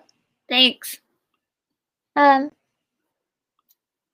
I think the introduction explained it really well, but it is such a it's such a central part of Creative Hope and the sort of drive behind this this passion that we have, which is that God created each of us in just unique and amazing ways, and each of us carries a light that can extinguish darkness. And the more that we can sort of become aware and whole in that identity and that understanding, the more that we can see justice and beauty and hope become real in the experience around us, of our experience and the people around us as well. So thank you so much for that. It's just lovely. So I wanted to ask, maybe you could take a little bit of time to describe a particular moment where you saw or experienced um, a, a student feel a sense of being empowered. And I know you talked about like students' eyes lighting up before, but maybe there's like a particular moment or a particular context or room or something that you could describe. Yeah, I'm recalling specifically in Dong, Nepal, in one of the classrooms. And I remember like fixing students' posture. They were holding the violin and trying that out. And we were learning something pretty simple. It was probably just like open strings, like the very first scales that you work on as a violinist, making sure you're like holding the bow right and that your violin is just held the right way. And just watching people make a just really wonderful sound. It's like so hard to do when you're first starting to learn an instrument, and watching the teachers in Dong helping their own students learn how to do that was really, really wonderful. Because it was sort of an interesting process, because first we worked with the teachers, and then the teachers helped us work with the students. So it was an interesting situation where we're like all sort of brand new, and just watching the students and realizing, yeah, like they can improve at this, not just be excited about it and enjoy trying it, but actually be able to continue learning, that was super, super exciting. Yeah, and I know for sure that after they had spent some time practicing, after our visit was done and they were able to continue learning, when the school community got together and they were able to share what they had learned and accomplished, it brought like a sense of like pride and accomplishment to the whole community, not just the students. So it was like contagious a little bit. I mean, it was hard, like they had to practice a lot and spend a lot of time every day at school, getting that sort of like figuring out this new, maybe like awkward motion, having this piece of wood right here and getting it to sound good. But yeah, that sense of togetherness and pride and became a part of the whole community. So it's like started in that little moment in that classroom, and then it just, yeah. So now we know that you're a violinist. So maybe we can hear you play some violin. Sounds good. Great. So I'll pull up. Did you introduce it in the video? Yeah, I do. Okay, great. So let's listen to Jessie play some violin. I'll just pull up the video here, and here we go. Some of my favorite memories with CHI have to do with teaching the violin and playing the violin with the team in Southeast Asia and with the kids who participate in the programs. And I'm just so excited by what God is going to do in the future and just really grateful for everything that he has enabled us to do thus far. And in celebration of that, I would like to play a piece for you on my violin by Bach.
That was beautiful. Thank you for sharing.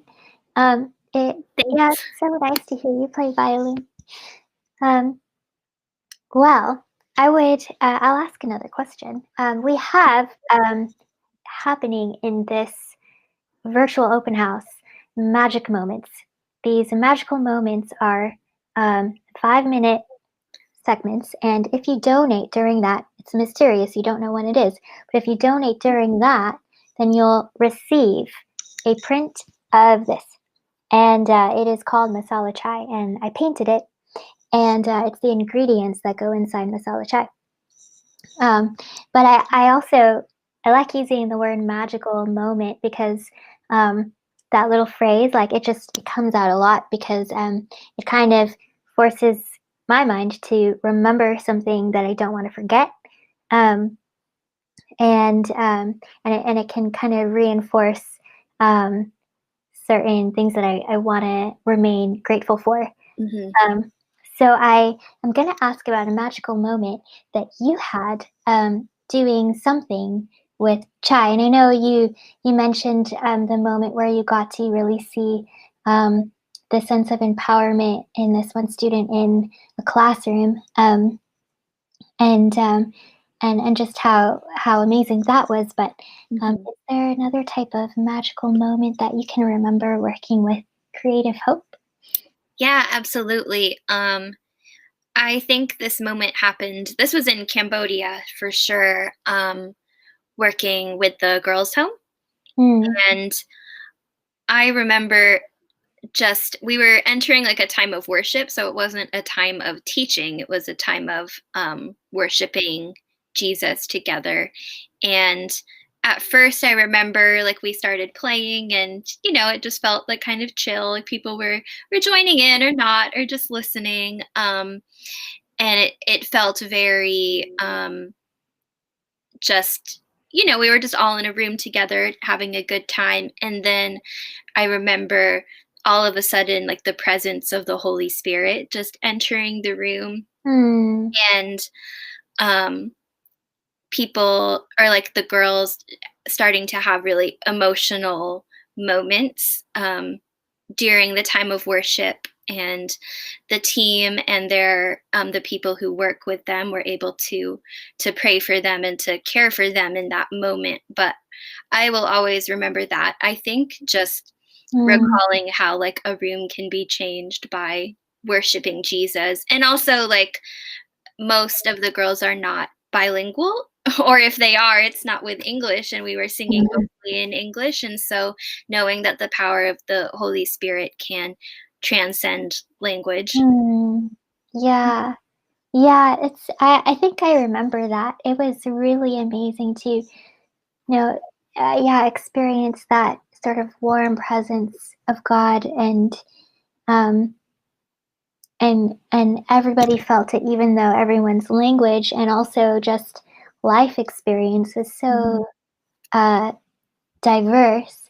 That was really, really powerful. Well, it looks like we have time for one more song.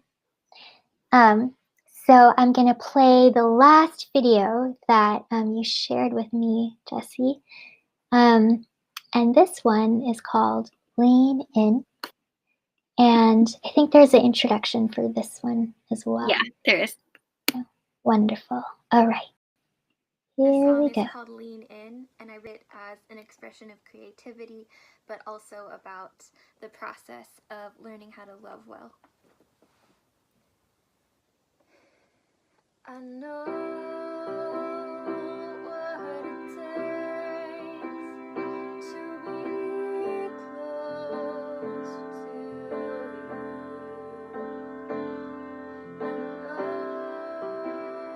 what it takes to be near.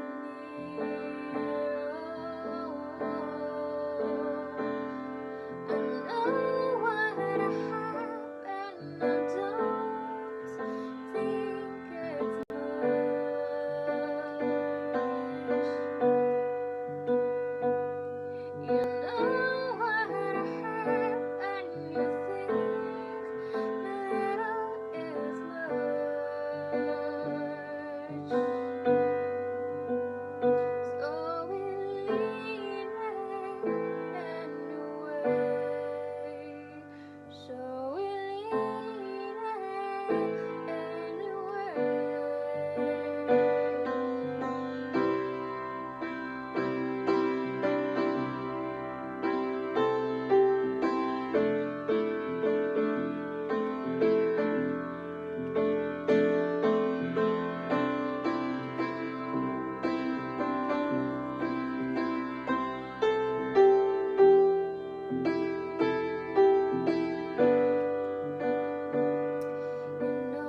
Again, that was beautiful. Thank you so much for sharing. Yeah, of course. Thank you.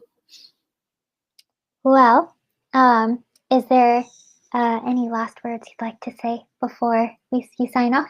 Oh my gosh, on the spot. Sorry. Mostly, I'm just excited to see where Chai goes in the future.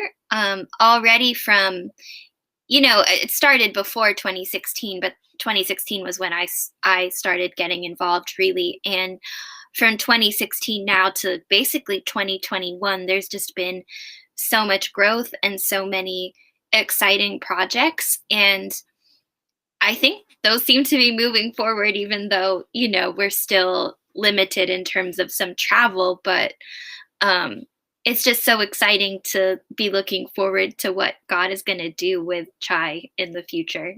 I think it looks bright. Thank you so much. Yes, thanks. So I'll let you sign off now, but thank you so much for being a part of our virtual open house and for sharing those really meaningful pieces of music and not just something that someone else wrote, but also your own that you created yourself. So thank you so much. Thank you. I'll see you all later. Bye. Bye.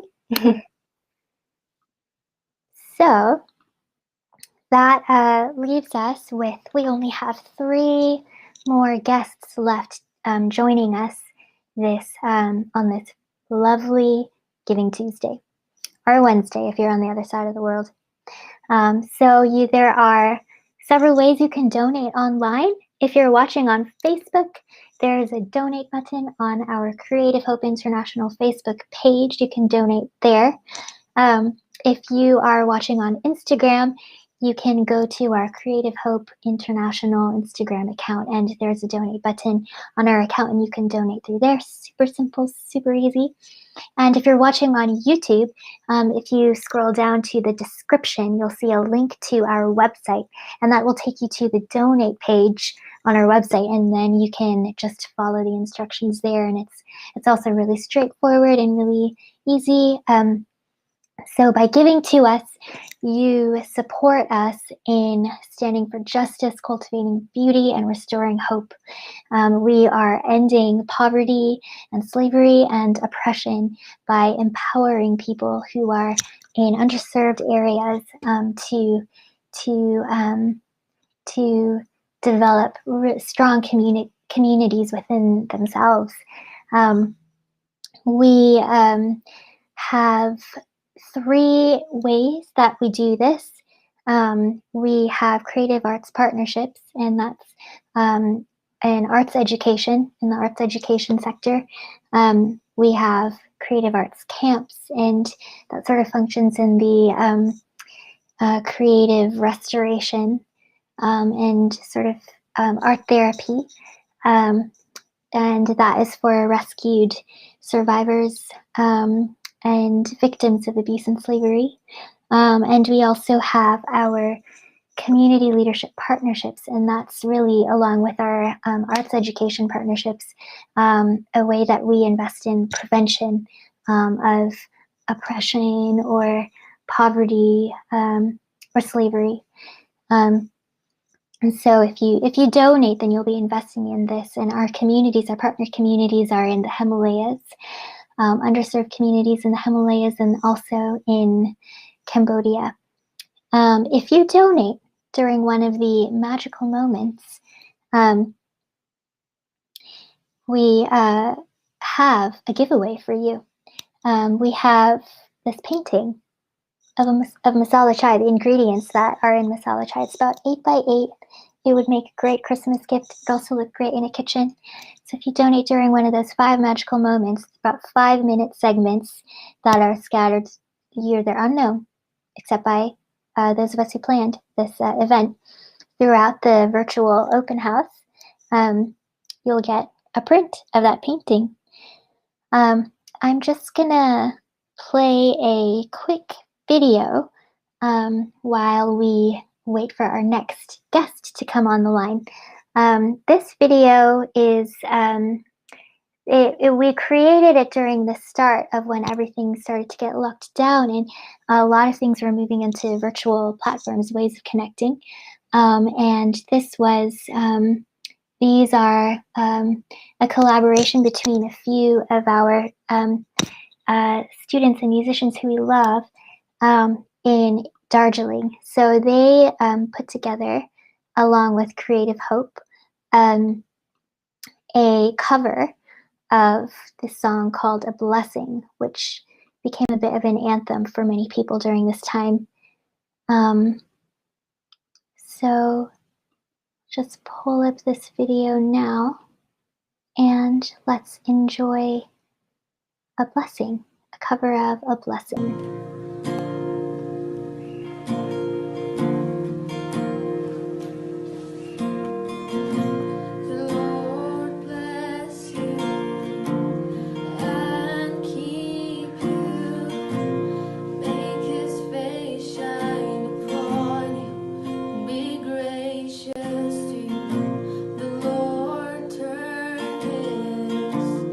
Face toward you.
So that was a few of our friends and students in Darjeeling. I'm just sending a blessing out.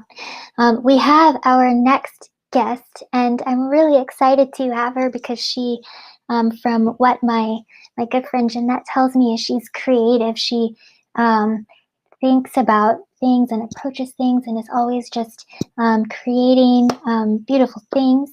So we are going to hear from her, and she's going to give us a little instructional on making some Christmas decorations. So here is Claudia. Hello. Hi, thank you so much for being with us, and I'm really excited to have you here in our virtual open house. I'm excited to be here. So can you tell us a little bit about what you'll be sharing with us today? Sure. I will be showing you how to paint a Christmas ornament. Oh, can you hear me? Yes, yes. The sound is great. All right. So I'll be doing a little painting of a Christmas ornament, and it's a super simple little painting that anyone can do. Something really fun for kids to do, and you only need a few items that you can pick up at any Walmart. Oh, fantastic. Thank you so much for sharing that with us. And yeah, being creative is one of the key parts of who we are as a nonprofit. So,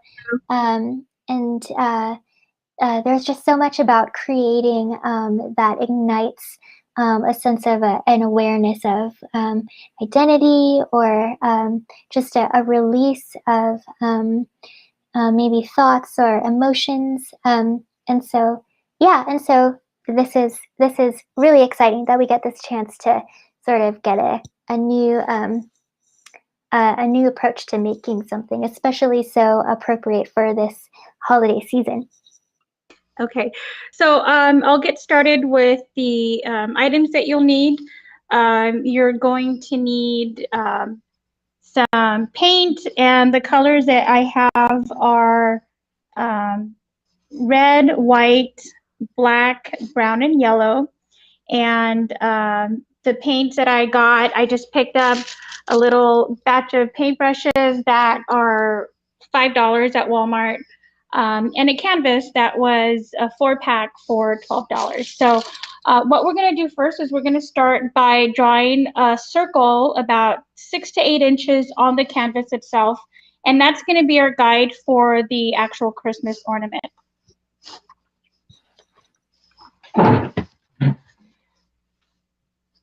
And then what we're going to do first is we're going to go ahead and start by mixing a little bit of the white and the black to make a gray, or if you have a gray paint, you can use that too.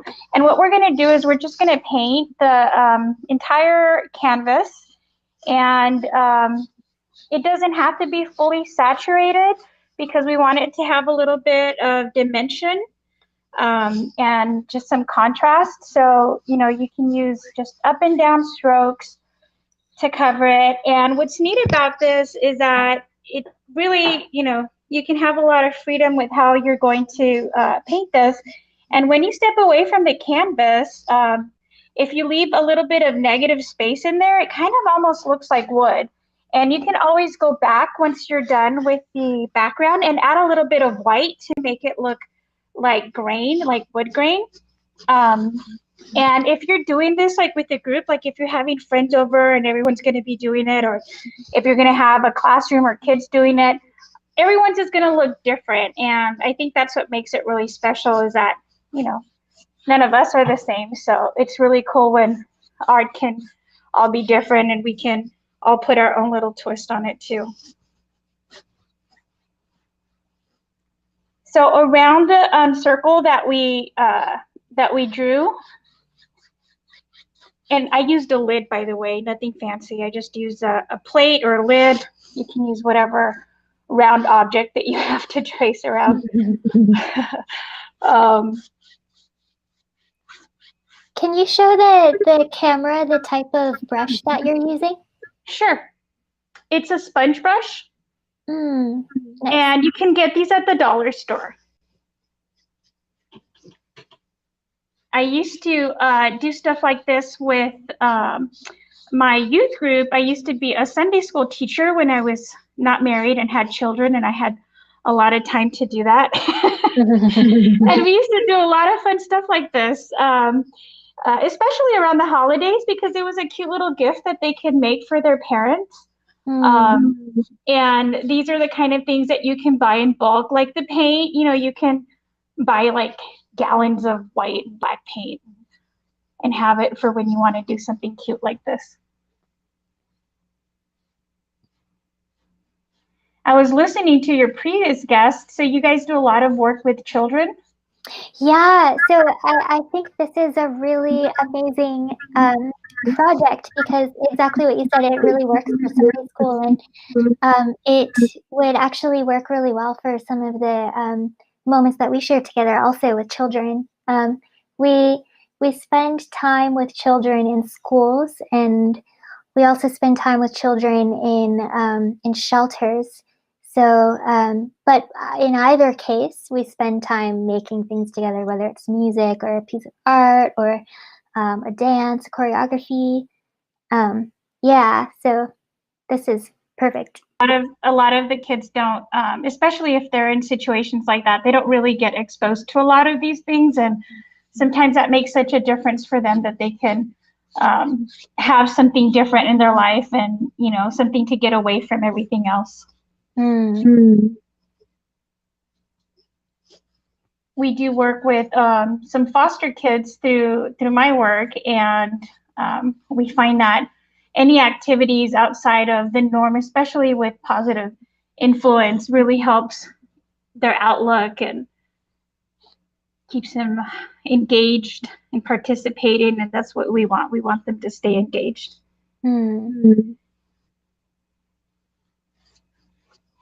All right, now that we have the background all done, we can start with our light. So we're going to paint some blurry light all around the canvas. And if your canvas is still very wet, like if you used a lot of water to thin out your paint, a quick little hack that I learned is you can get your blow dryer and just give it a couple of blasts, and it'll make it a little tackier, sticky, so that you can start overlaying your paint on it. Or if you want it really, really dry, you can, you know, keep your blow dryer on it until it's completely dry, so that you can add different color to it and it doesn't get too muddy. But because we're doing blurry light, it's okay if it's a little wet, so that we can give it even more of that blurry effect. And for that, I'm going to use a small brush. You can use different sizes. I'm going to use this one right here. I don't know if you can see it. Oh, there it is. And what I'm going to do is I'm going to dip it in the white paint. And then all I'm going to do is press it up against the canvas and twist it. And as I twist it, it creates a little circle.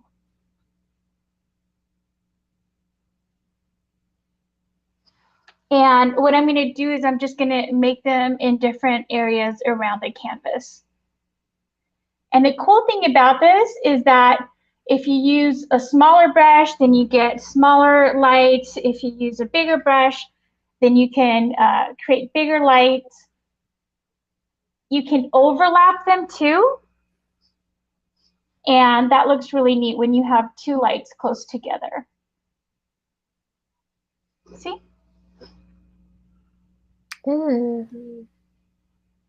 And then the blurrier you want your light, the more water you can put on your brush, and it makes it a little bit blurrier. Kind of gives it like that blurry effect on your phone, that filter that we have.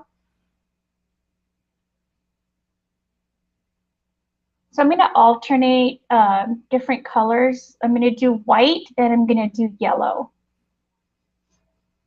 And if you see that they start to fade out, just dip your brush in a little bit more paint.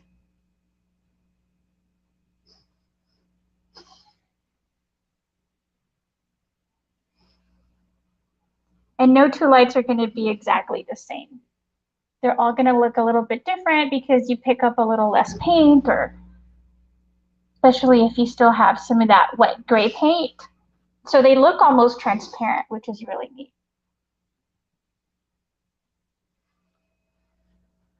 And you're going to notice that I have a little bit of negative space there. I'm not putting that many lights in there because that's where I'm going to put some tree branches, and that's where we're going to hang our Christmas ornament from. Mm-hmm.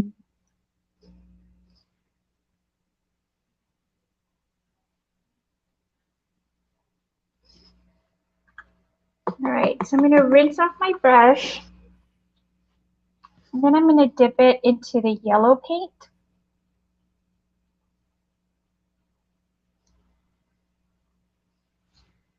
And I'm going to start my little yellow lights. And the cool thing about this is that you don't have to use these colors. I've seen the same little painting done with different colors as the lights to make it look like a very festive light of string of lights. That looks really cute too. You can also use a completely black background. And what happens when you do that is that if you use neon paints, they really stand out and look really cool.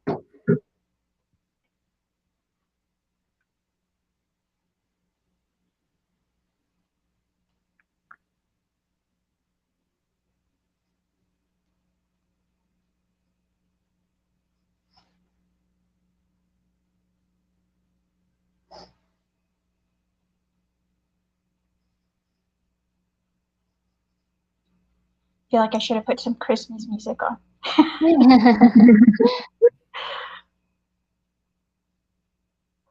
Maybe a violinist music. That was really nice.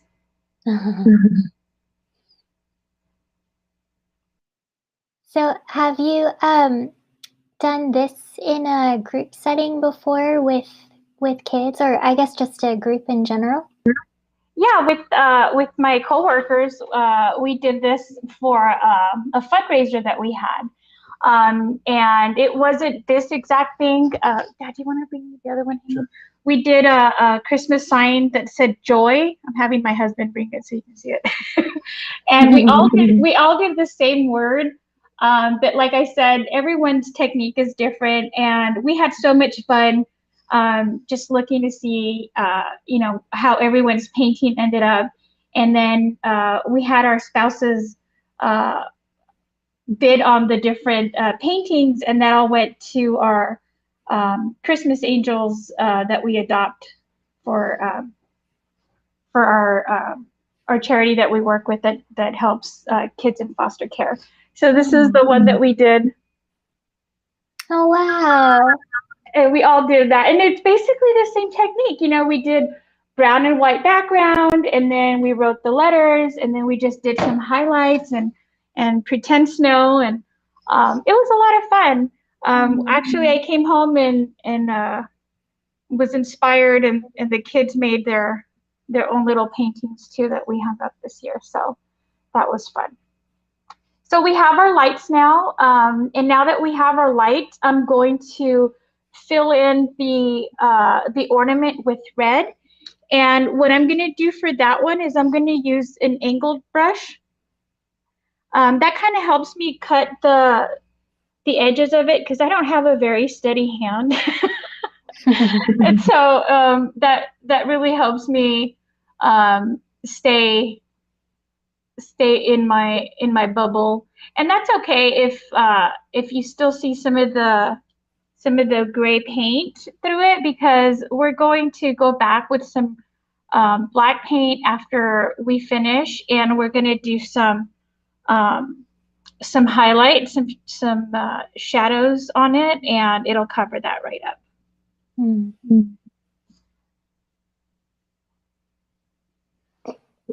Yeah, so if you're watching, this is a really amazing activity to do I think like Claudia was mentioning, a group of students. And then one of the beautiful things is what she was saying about the variety of products that come out and what that can reveal about the way someone sees something or the way someone feels about color. And it just becomes a really cool experience of getting to know other people and also getting to know yourself too and the way that you operate and like to create. So yeah, I think this is fantastic. Yeah. And you're right. Everyone experiences creativity differently and color, and it's just really neat to see how different people create different things.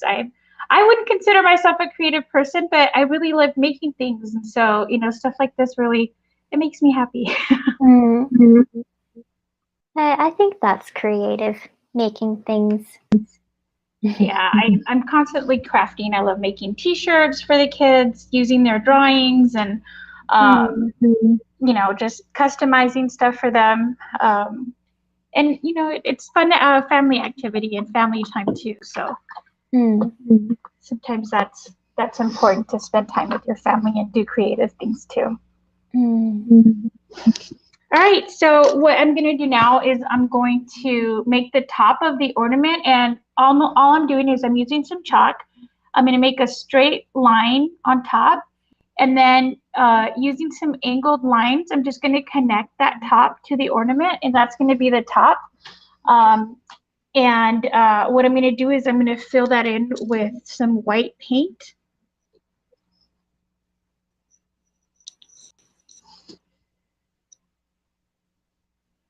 And then once we give it a little bit of time to dry, I'll go back and do some shading on it.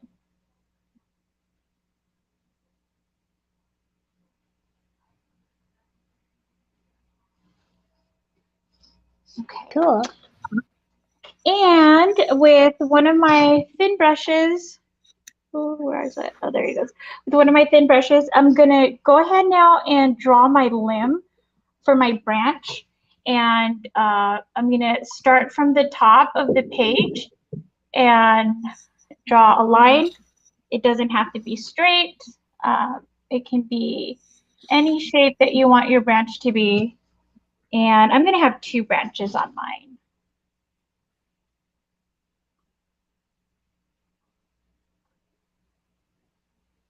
So those are gonna be my 2 branches. And they don't have to be completely, filled in or thick, because we're gonna go in and we're gonna add some needles to our tree limbs, because this is gonna be a pine. So I'm gonna take my little brush. I'm gonna use an angled brush this time for the pine needles.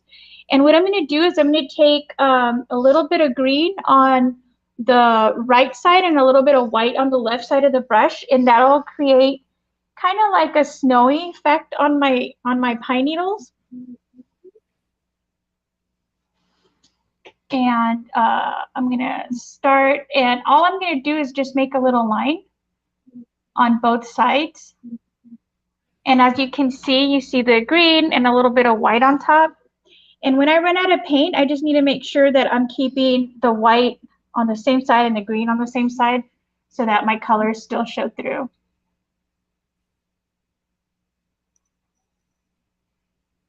And you can make some long ones, you can make some short ones. And you can always go back and fill in more if you think that it's got too many gaps between. Or if you're into that Charlie Brown look, you can do that too.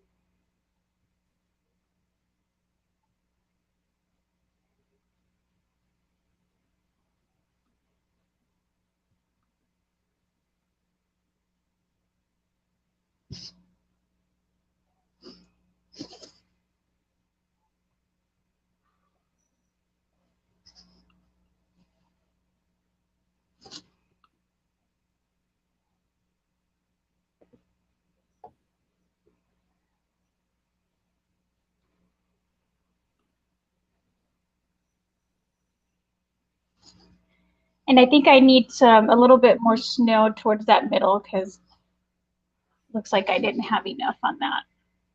There we go.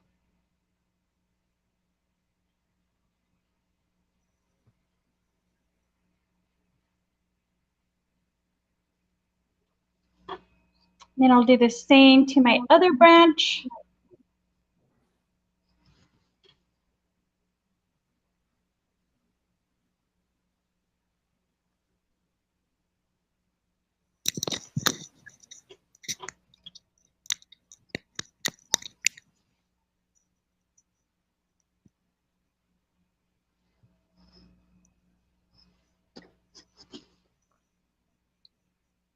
You can definitely add more branches if you'd like. The canvas is pretty big, so you can add as many branches as you'd like. I'm just gonna do 2 because I know we're on a time limit.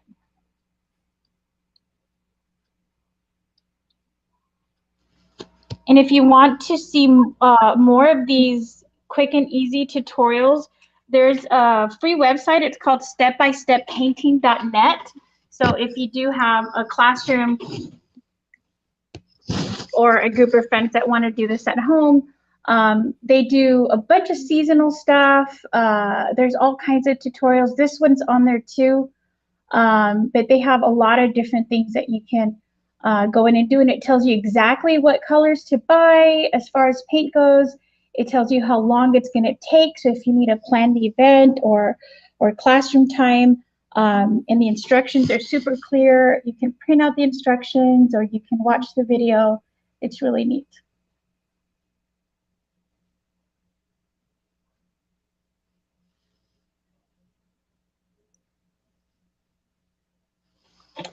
All right, there's my branch. And now what I'm going to do is I'm going to take that same thin brush that I used to paint my top. And now what I'm going to do is I'm going to draw my little hanger on it. And I just looped it around the branch so it looks like it's hanging from the branch. And if you want to give it a little bit more depth, you can also go back with a little bit of black and between the branches, just add a little bit of black to your brown and it really makes it kind of pop. And also helps you fill in some of those gaps as well.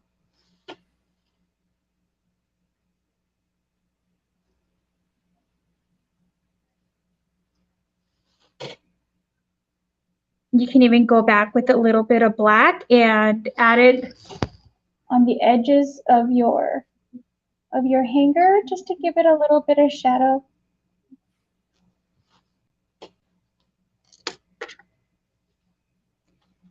And then you should still have plenty of gray left on your palette or plate like I'm using.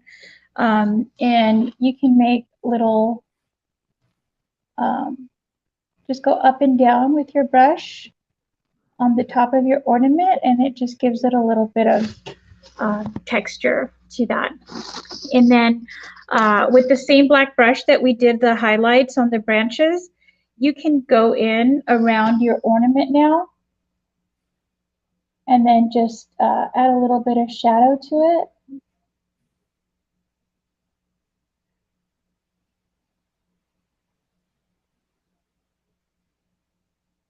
And here, I'm just gonna go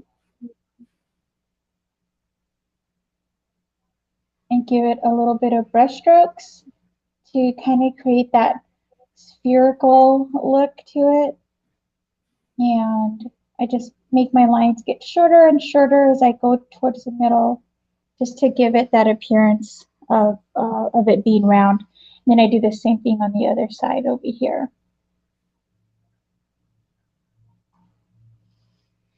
And now we're ready to write our word in the middle of our ornament. And you can use whatever word you like. I think the original tutorial said had the word believe, but you can also put the year or a name, or you can even leave it blank if you want.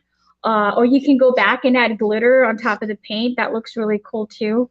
I think I'm gonna write the word peace.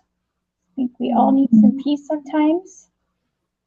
And you can write it in print or in cursive, whatever you feel comfortable with. And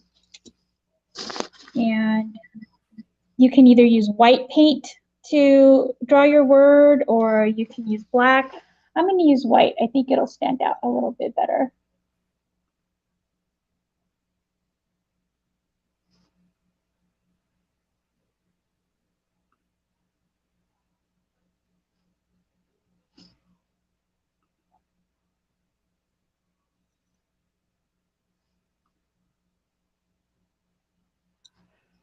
And if you have like acrylic markers, you can also use markers if that's easier for you as well.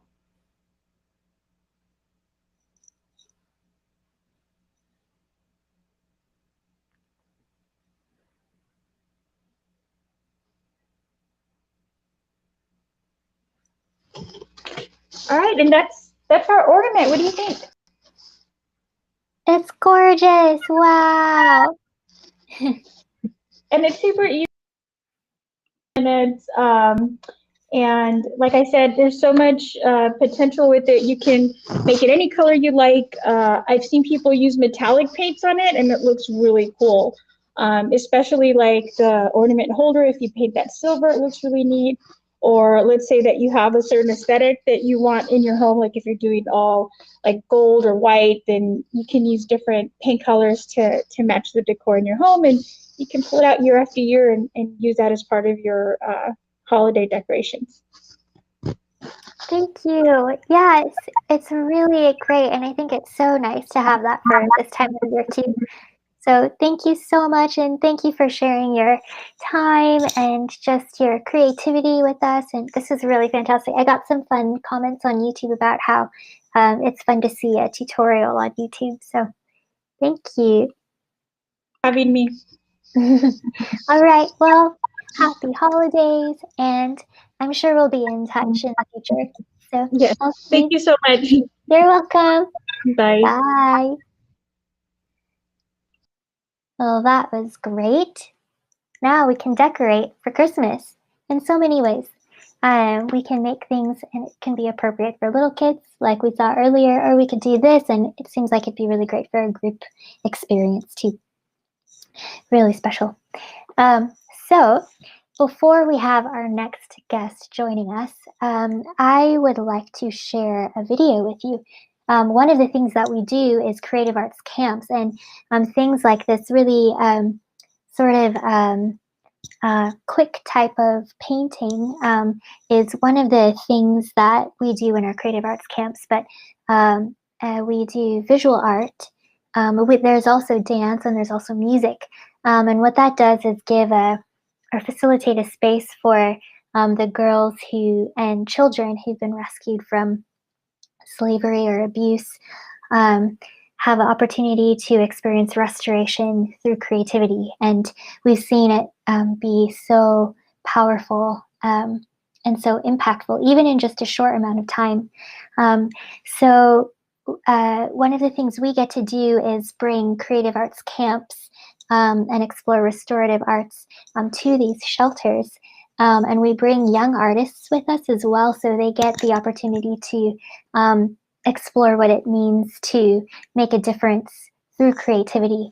In one of the years that we did this in Cambodia, we had some extra time, and so there was a group of us, creative people, and we decided, or they decided that it would be really cool to make a video, and it focused, or it highlighted the music and the dance that we were teaching the girls in the shelter, but it also became a really fantastic video where the young artists danced and played music, and also did some cinematography work or videography and some editing. So it's a cover of the song by Lauren Daigle called "You Say," and it features some of our young artists that we got to bring with us to facilitate the creative arts camps. So just pulling up the video now, and here we go.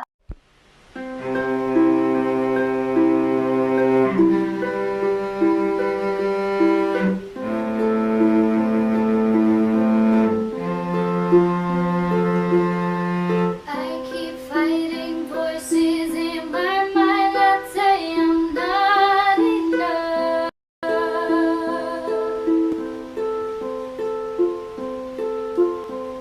Every single lie that tells me I will never measure up.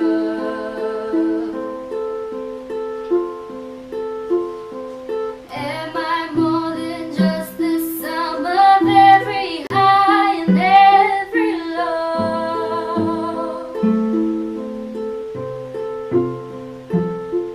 Remind me once again just who I am, because I need to know.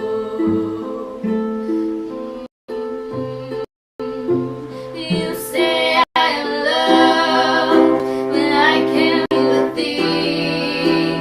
You say I am strong when I think I'm weak. You say I am held when I am falling short, and when I don't belong. Oh, you say I am yours, and I believe. Oh, I believe what you say of me. I believe. The only thing that matters now is everything you think of me.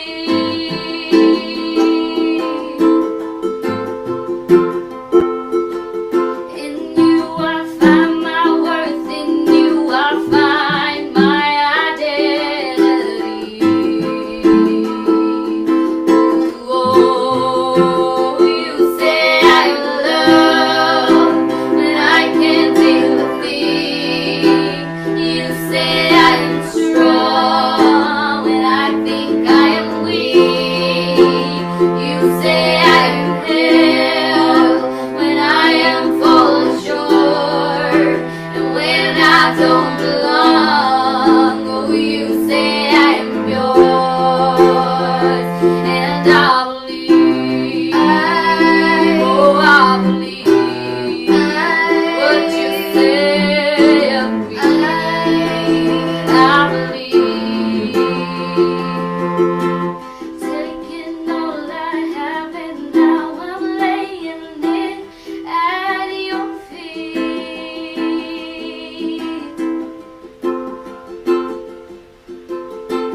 You have every failure, God, and you'll have every victory. Oh, you say I am loved when I can't feel a thing. You say I am strong when I think I am weak. You say I am held when I am falling short, and when I don't belong. Oh, you say I am yours, and I believe. Oh, I believe what you say of me. I believe.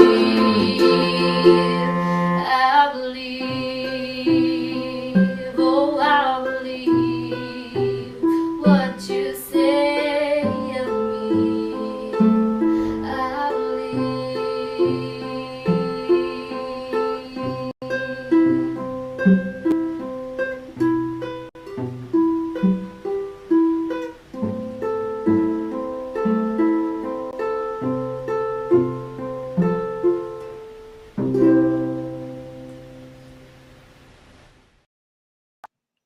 So that was a group of young artists that went to help facilitate one of the creative arts camps that we provided for the girls in the shelter in Cambodia who were rescued from slavery or abusive situations.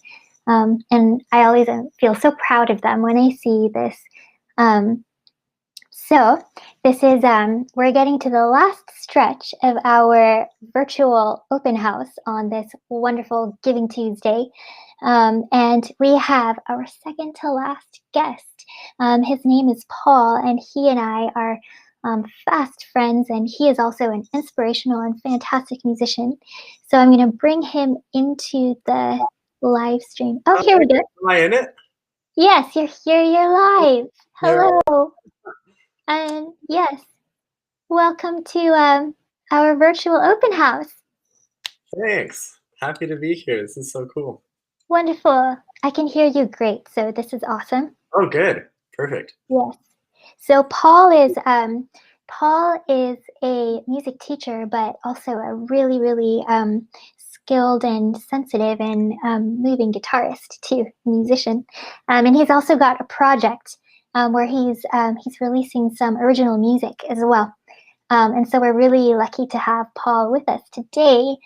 Paul's also been with us to Cambodia and to the Himalayas to bring change through music. And so, yeah, we're really lucky to have him. And yeah, do you want to say anything, Paul, before you play? Thanks, Eileen. Yeah, I was just gonna play a few songs and have a little story in the middle, but I think I kind of geared everything towards the spirit of Giving Tuesday, and it was really really nice to kind of reflect on what it means to give in this season, because I feel like I had always heard of, this is the season of giving, like around Christmas, but I don't know that I actually ever gave that much. I mean, maybe at least financially, but I guess I was there giving in different ways, like acts of service and things like that. But it was nice to kind of come back to that and have this as a way to do it a bit more tangibly. But I think it's so easy to get consumed in what we want and what we desire and what we feel like we need, but it's really important to kind of refocus that, and this is a great way to do that and to give to others, to give to beautiful causes that we want to see come to fruition in the world. Thanks. Yeah. But this first song that I wanted to play is just one of my favorite songs that I like to play in general. It is an original. It's called Holy Spirit Breathe, and it's a song. It's perfect for right now. I'm pretty tired right now. I had a long day. But it's just about a song where I kind of find solace and rest in God when I'm lacking inspiration or energy or creative energy of any sort. Yeah, so here it goes.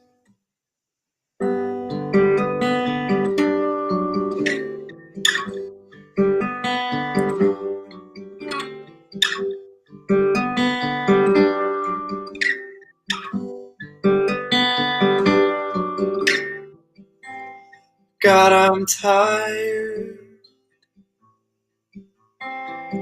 Help me to be still.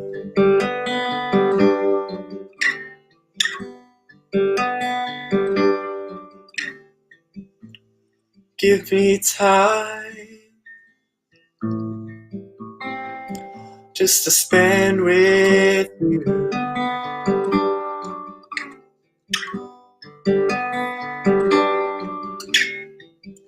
I desire comfort. Cover me in grace.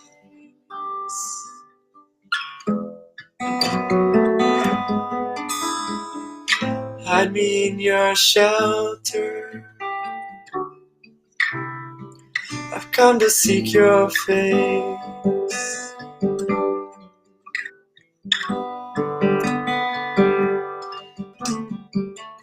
Holy Spirit, breathe a new life in me.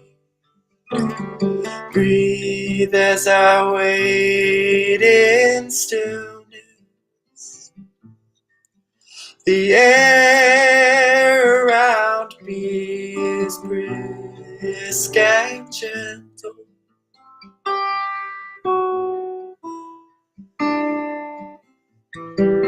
The breath of your love surrounds me.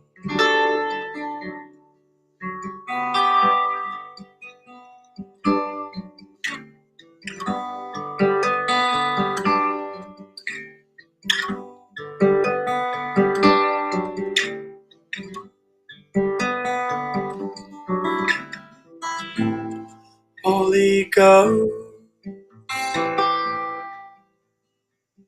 fall upon me now.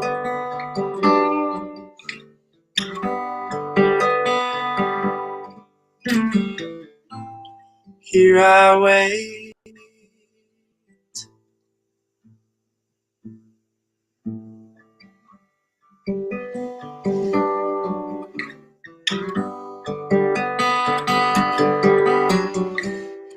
Grant me inspiration. Breathe your life in me.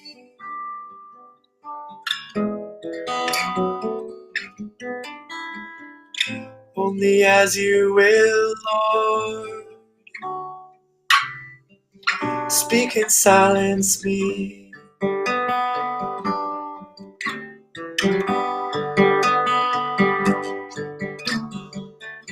Holy Spirit, breathe. Breathe a new life in me. Breathe as I wait in stillness. The air around me is brisk and gentle.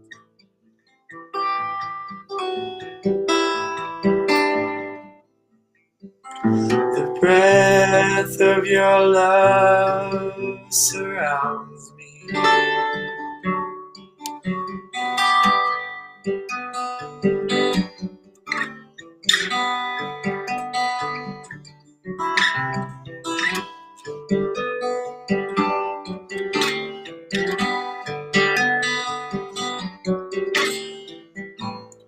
Take my word and let it be for you.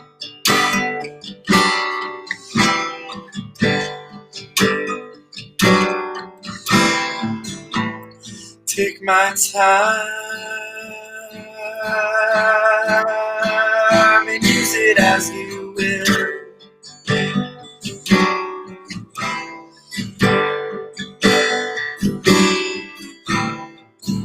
Of your glory, Jesus, let my music sing.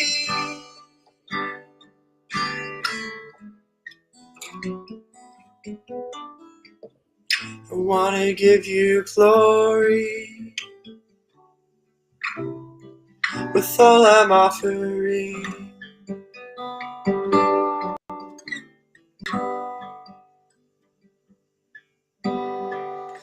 Holy Spirit, breathe a new life in me. Breathe as I wait in stillness.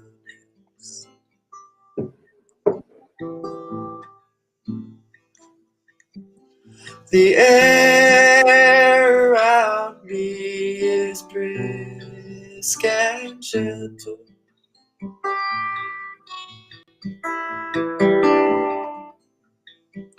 The breath of your love surrounds me.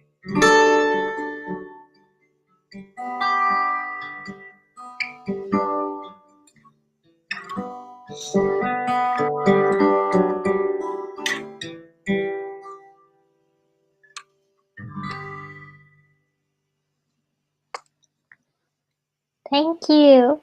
Of course. Oh, so beautiful. It was so nice for me just to be still and sort of absorb. Thank you. Oh, I'm glad. Yeah. That's how it feels when I play that too. It's a very centering song, I feel.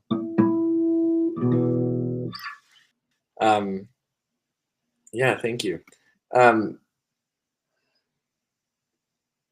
You mentioned that I was doing this kind of project where I'm writing music currently, and it's a bunch of solo guitar pieces. So I wanted to share one of those. It's called Harrison, and it's inspired by this old couple that makes maps of wilderness areas of California, and it's just really sweet. It's only them that does it. They're the only people that run the whole company, and they've been doing it since 1976. So I just love that commitment, partnership, teamwork, and dedication to their vision. And their maps have gotten me out of some sticky situations when hiking too. So it's great. But this is called Harrison.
Wow, that was beautiful. Thanks. I could feel the like sort of journey a Yeah, little bit. great. That's cool. Yeah, the trip that inspired that and that I went on, I had planned on 2 different water sources I could have filtered water from, but they were both dry. And it was super hot. So I was low on water and I had to get water somewhere else. So the map led me to other places, which was good. How am I doing on time? I think that we are. Yeah, you are good. It's been it's time. Oh, okay. Yeah. Did you have another piece to share with us before you go? I do have one more, and I realized I didn't even get to share my story from Cambodia. I think it should be fine. Okay. Yeah, go for it. Okay. For both or just? For both. Oh, okay. Cool. So I wanted to share one story from Cambodia, and I was just kind of reflecting on, music and getting to share music here, and then the experiences I've had with CHI. And I just remember on my first trip, actually, there's this very profound moment where I kind of realized the way that God moves most profoundly in music, and how it kind of it goes beyond like things like culture and language and like even generations or anything really. I was just amazed at how I remember we had a worship night with the girls that we were putting on the creative arts camp for, and we were singing worship songs. That's the best we could do. We only learned one song in Khmer, and it was kind of like a Bible study, or not Bible study, like a Bible camp kind of song. But we were singing, leading worship in English, and most of the girls didn't speak too much English, but God was still meeting them so powerfully there. And then they sang songs for us in Khmer, and it was just as powerful. And there's just this kind of like unconditional presence of God that was there, despite the different languages, and it was because of the shared gift of musical worship, and that was very profound. And I remember that pretty often still, and yeah, very grateful for that. Yeah, amazing. Yeah, thanks for sharing that story. I remember that too. Yeah. It's ingrained in my heart and memory also. Yeah, and then they surrounded us and prayed for us in Khmer. And that was one of the experiences I've had in prayer. Wow. With them. So cool. But I don't want to take up too much time. This next song is like 5 minutes. Okay. Then maybe I'll bring on the next person. That's okay. Yeah, totally. Okay. Thank you so much for sharing, Paul. Of course, Eileen. Thanks for having me. Yeah, nice to share Giving Tuesday with you. Yeah. And and then for those of you watching, look out for Paul's music too. Paul Smith, he's friends with me, and he's friends with all the CreativeHope stuff. But yeah, all right. Well, I'll see you soon. All right, sounds good. Have a good evening. Thanks, you too, Eileen. Good night. Good night. So we have come to our final guest for this virtual open house on this fantastic Giving Tuesday, December 1st. It's actually December 2nd on the other side of the world. And yes, so if you would like to donate, if you're watching on Facebook, there is a donate button on our Creative Hope International Facebook page, and you can click on that. Super simple, just follow the instructions there. If you're watching on Instagram, there's a donate button on the Creative Hope International Instagram account as well, so just follow that button. If you're watching on YouTube, you can make a donation by going to the description under the video, and there will be a link to the Creative Hope International donate page on our website, and you can donate through there and join the global generosity movement on Giving Tuesday. And if you're giving to Creative Hope, you're helping us to end oppression and poverty and slavery in the Himalayas and in Cambodia through love and through the creative arts. I'm going to bring on our last guest. He is from Nepal, and his name is Ganga. And welcome. Okay, I can hear you. Yeah. Can you hear me now? Yes. Okay, that's how's the sound? Good? Yeah. Okay. Yeah. Welcome. Yeah. Namaste, everyone. Yeah, thank you. Thank you so much for having me. It's wonderful watching amazing musicians and listening their story and what CSI doing, and I think I'm so happy to be here and sharing my music, and thanks God for giving me this opportunity to share this moment and with my music. Thank you. Thank you, You're Eileen. welcome. So Ganga has been helping Creative Hope for the past 2 years, and he is a really fantastic musician, a guitarist, and he also plays other Nepali folk instruments, and he's actually taught me a lot about Nepali music. So I am really excited that he gets to share some Nepali music for Creative Hope today. What's the first one that you want to play? I think I can pull up the lyrics. Yes, because I'm gonna share some Nepali songs which I composed myself, and the first song, mostly, this song is I composed when I was in London. It's called Rodi Gara.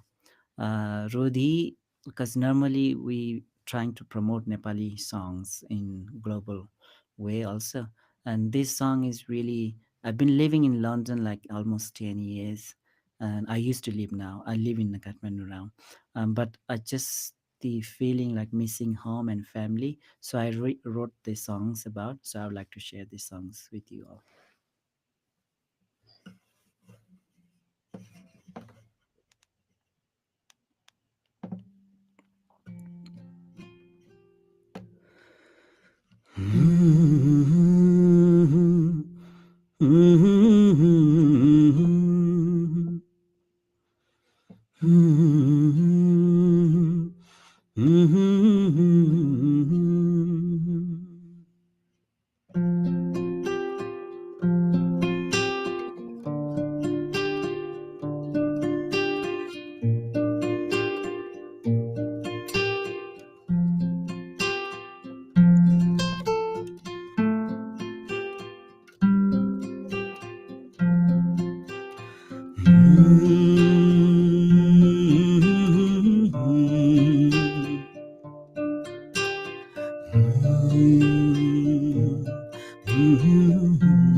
रुधी घरा सम्झना मनको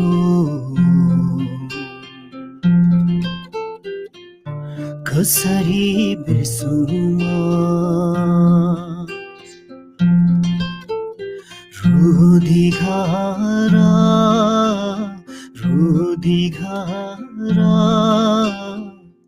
सम्झना मनको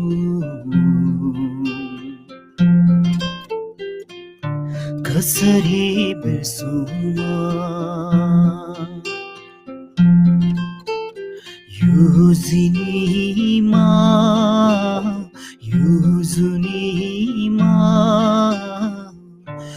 नमरे भेटौँला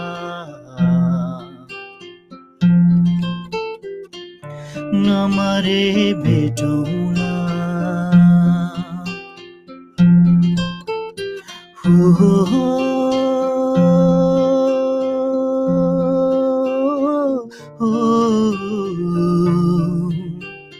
ha ha ha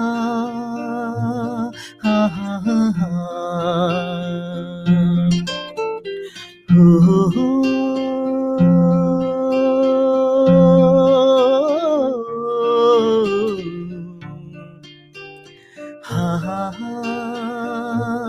ha ha ha ha सम्झना आइरह्यो त्यो गाउँको गोरेटो सम्झना आइरह्यो त्यो गाउँको गोरेटो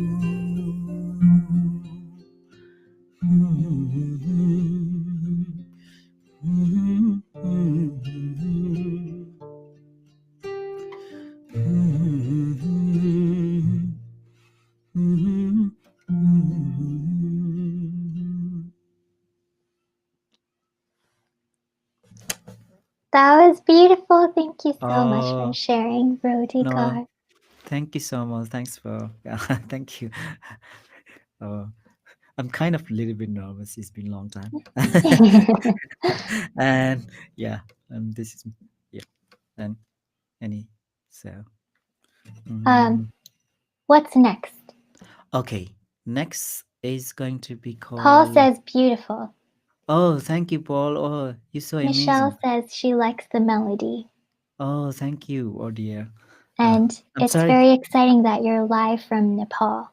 Oh, yep. And how's the sound? Good. Yes, the sound is good. And thanks. Yeah. It's I've been listening all the musicians and artworks. So wonderful to watch them, and I'm so glad to see them all. And I kind of nervous also. Okay, the next song for the delay I would like to share is called Oishelu. It's also one compositions. It's more like happy songs, and especially this song is eastern part of Nepal, based on eastern part of Nepal. So normally we have the tribe called Rai Limbu. So that's tribe I try to. This song has got female singers, but unfortunately we don't have. She's in London right now, so I cannot sing with that. So I'm gonna cover her also. So probably one day Eileen will learn. Okay, all right then. So it's called Oiselu. Let's see. Is this the right one? From the hill plains to this. No. No. Oh. Oiselu. Oiselu. There's a Hold type. on. I'm gonna find it. Don't worry. Okay. No problem. Oh, not this Oh, one. I think that's the one. Sorry. Oh, it is the one. Yeah. Okay. Yeah. All right.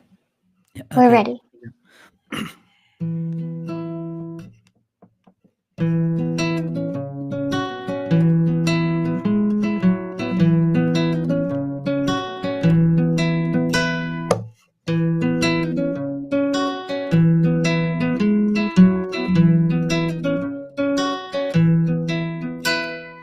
लेकदेखि बेसी सँगै झरौँला ऐसेलु खाउँला माया लाउँला लेकदेखि बेसी सँगै झरौँला ऐसेलु खाउँला माया लाउँला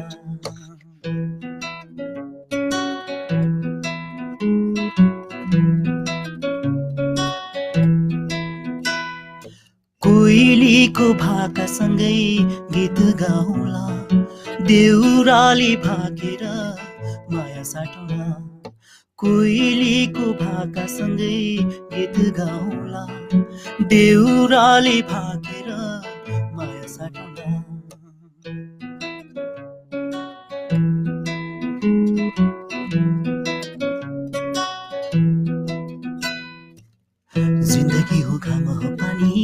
हाँसिराखौ न सम्झना मायाको साँचिराखौ न जिन्दगी हो घाम पानी हाँसिराखौ न सम्झना मायाको साँचिराखौ न जिन्दगी हो घाम पानी हाँसिराखौ न सम्झना मायाको साँचिराखौ न हा हा हा हा हा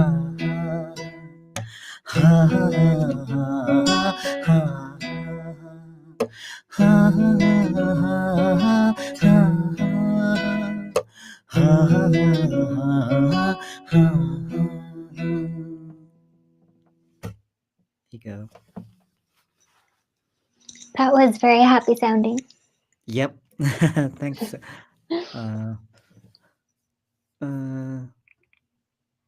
Next song is okay. This song. Shall we start the next one? Yeah. Okay.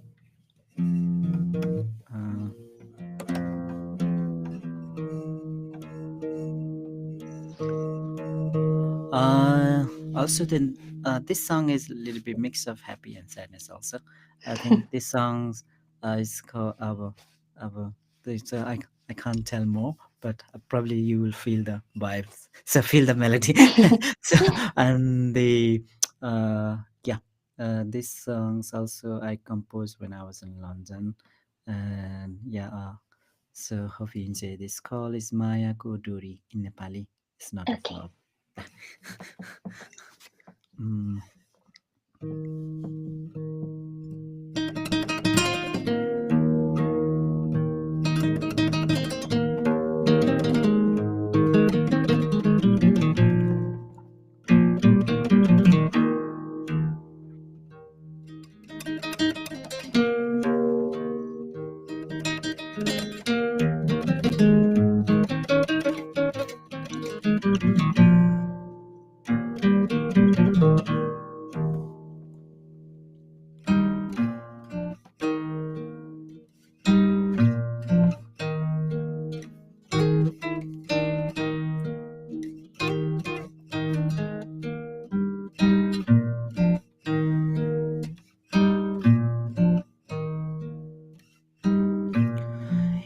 यसरी मार्यो मायाको डोरी फुकाऊ म कसरी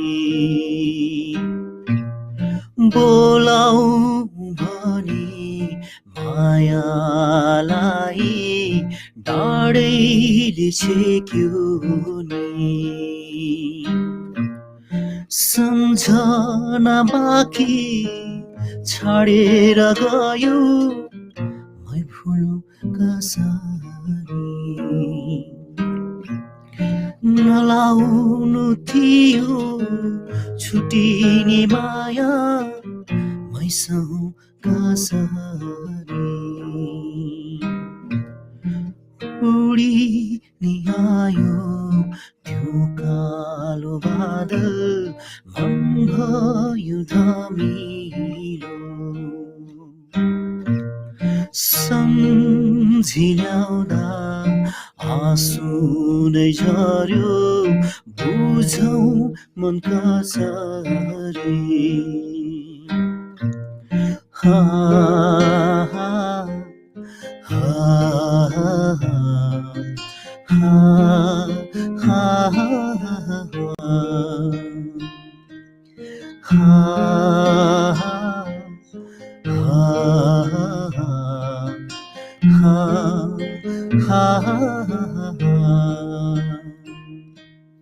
यो बग्ने खोला मान्छेको चोला खै के होला बरी नै बरको छाया लाएको माया नछुटोस् बरी नै सम्झिल्याउँदा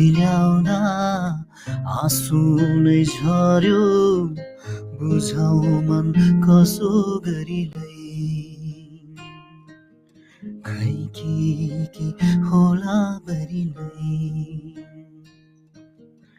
के होला बरिलाई.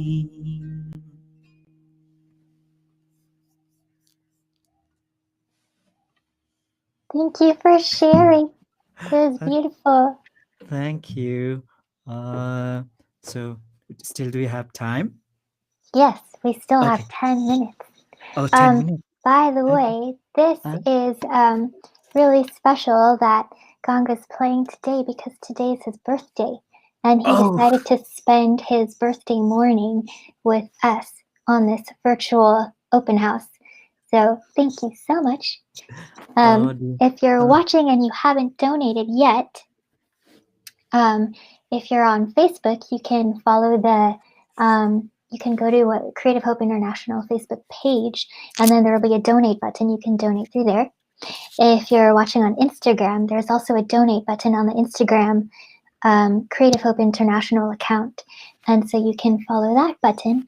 And if you're watching on YouTube and you haven't donated yet, you can donate by following the link in the description below the video. And that will take you to the donate page on our website, and you can donate through there. We still have 10 minutes, and who knows, maybe that magic moment is right now. And if you donate during a magic moment, you'll get a print of masala chai. It's 8 by 8 inches, and it'll be great for a gift. It'll look great in the kitchen. So I don't know, but donate now and you'll find out. We are gonna hear now the next song. Okay, I think I'm gonna sing the Pida one.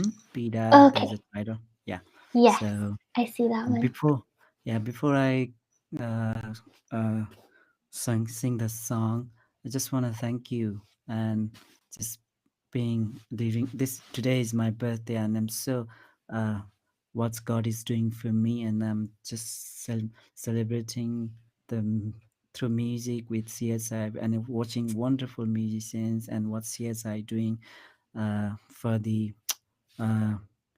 so restoring and hope for the who really need it, and through their love and reflecting the God's love, and that is really really wonderful. And I kind of understand how important it's like small help can change a life, and exactly the same thing happens to me also. And because in Nepal it's really hard to get the resources and to get the like simple instruments, anything. And I just like to share, I had the same problem also when I was nothing, and I had to sell my one instrument to buy another one. so so it's hard journey. And then I'm so glad that CSI doing and bringing amazing musicians here, and giving the resources and changing their lives through music and through love and giving hope. And that is so wonderful. And thank you, Eileen, and thanks the all CSI team and all the wonderful musicians. I'm so thankful to God that he's giving me this moment to share my music. The next song is called Pida. So this, I just want to introduce this instrument is called Tungna. Is you can find is northern side of Nepal and central side of Nepal. It's kind of lute, and then it's made of but tuning I made a customize myself to easy for tuning. and this song especially I really like to share the story of the Nepalese community of Nepalese tribes and the Nepalese music, and it's especially from northern side of Himalayas mountain, especially the Sherpa people. Because they really leads to the all the tourists or maybe to climb the mountains, but they have lost their lives so much, and then one person has a dependent all her family, and this is the one side from family member. They don't know whether they will come back or not, and that's the pain and suffering they're experiencing. So I just kind of the influenced by that moment, I just want to share with you all.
गयो तिमी हिमाल छोड्नलाई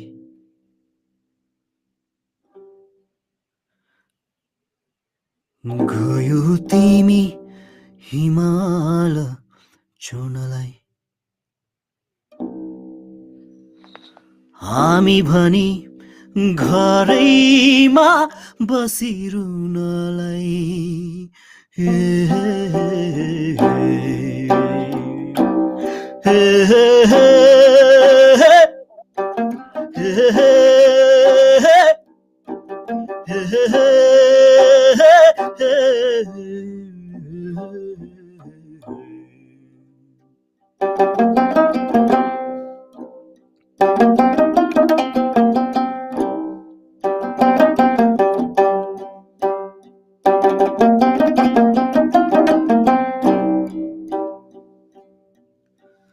धन गहमाउने हाँसैमा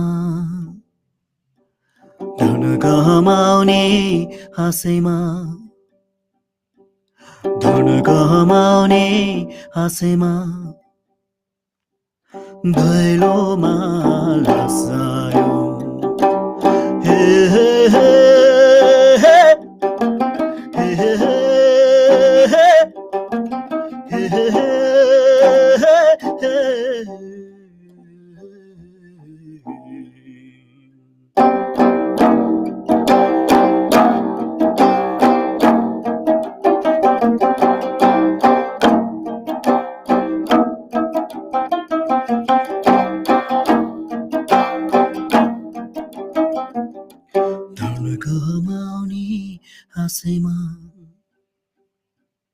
धन गहमाउने हाँसैमा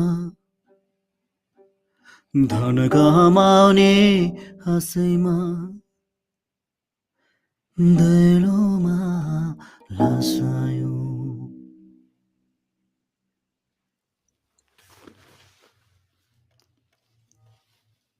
Wow. Thanks. Thank you for sharing that. No problem. I think that so that's it, isn't it? Oh yes, it's time. Yep. I think it's okay if you play one more, if you want to play one more. Okay, are you sure? I think so. Yeah. Just as a final one. Finale. Yeah. Oh dear. Okay. Thank you. Just before you start, thank you so much for joining our virtual open house, everyone. And it's been really fun to try out this sort of virtual way of just opening and sharing and celebrating this time of virtual of generosity.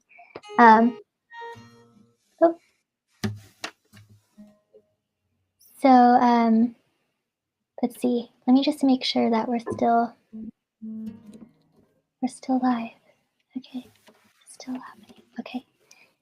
Still happening. It's still live. Yeah. So so thank you so much. And if you haven't donated already, you can donate now. Still, you can donate all day today, Giving Tuesday. And yeah, we'll stay in touch and we'll keep you posted about all the amazing things that we do in the coming year. So thank you for your generosity. Okay, let's have one more as a finale. Thank you, and thank you again. Thanks for having me, and thanks for watching me. And thank you, everyone. Hey, and just being wonderful. And I don't know. I don't have any words. Just thanks. So next song is called Bhanjang Chautari. I think this song is more kind of duet. Also, it's kind of in a village, like is teasing each others, and like a village life is very happy. It's called the Bhanjang Chautari. It's a meadows. Probably you can slide. There should be. No, not that one. The Bhanjang Chautari meadow. Yeah, I think it's the third one. Yeah. Okay. Yeah, it's just the feeling being like in a village and listening cuckoo songs and going together, friends and family. Okay, it's called Bhanjang Chautari.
माथिलेका बनपाखामा गुराँस फुल्यो हेर न माथिलेका बनपाखामा गुराँस फुल्यो हेर न कोइलीको कुहुकुली डाफे नाच्यो हेर न कोइलीको कुहुकुली डाफे नाच्यो हेर न आए भन्छन् चौतारीमा आए भन्छन् चौतारीमा आए भन्छन् चौतारीमा आए भन्छन् चौतारीमा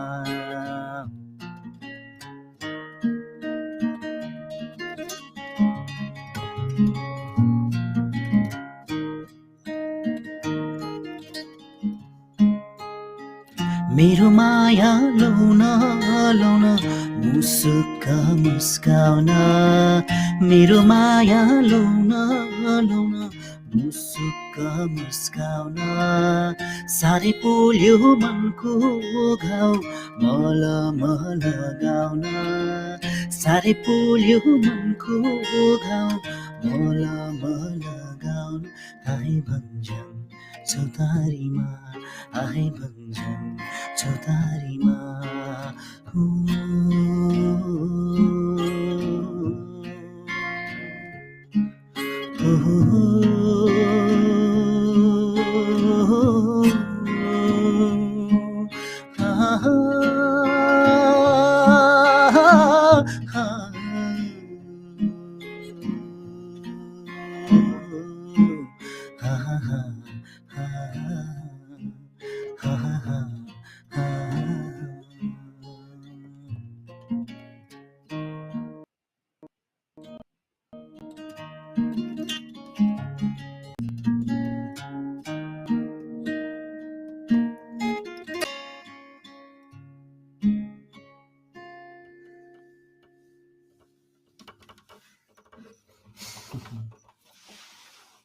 Thank you. That was fantastic, and it's a really great way to finish this event, this virtual open house. Thank you. Yeah, thank you for sharing your music with us. Thank you so much for listening, and thanks for, thank you. Alrighty, well, we are done now, and this has been a really great time of being together virtually in this sort of open house way. So we'll stay in touch, and yeah, happy Giving Tuesday.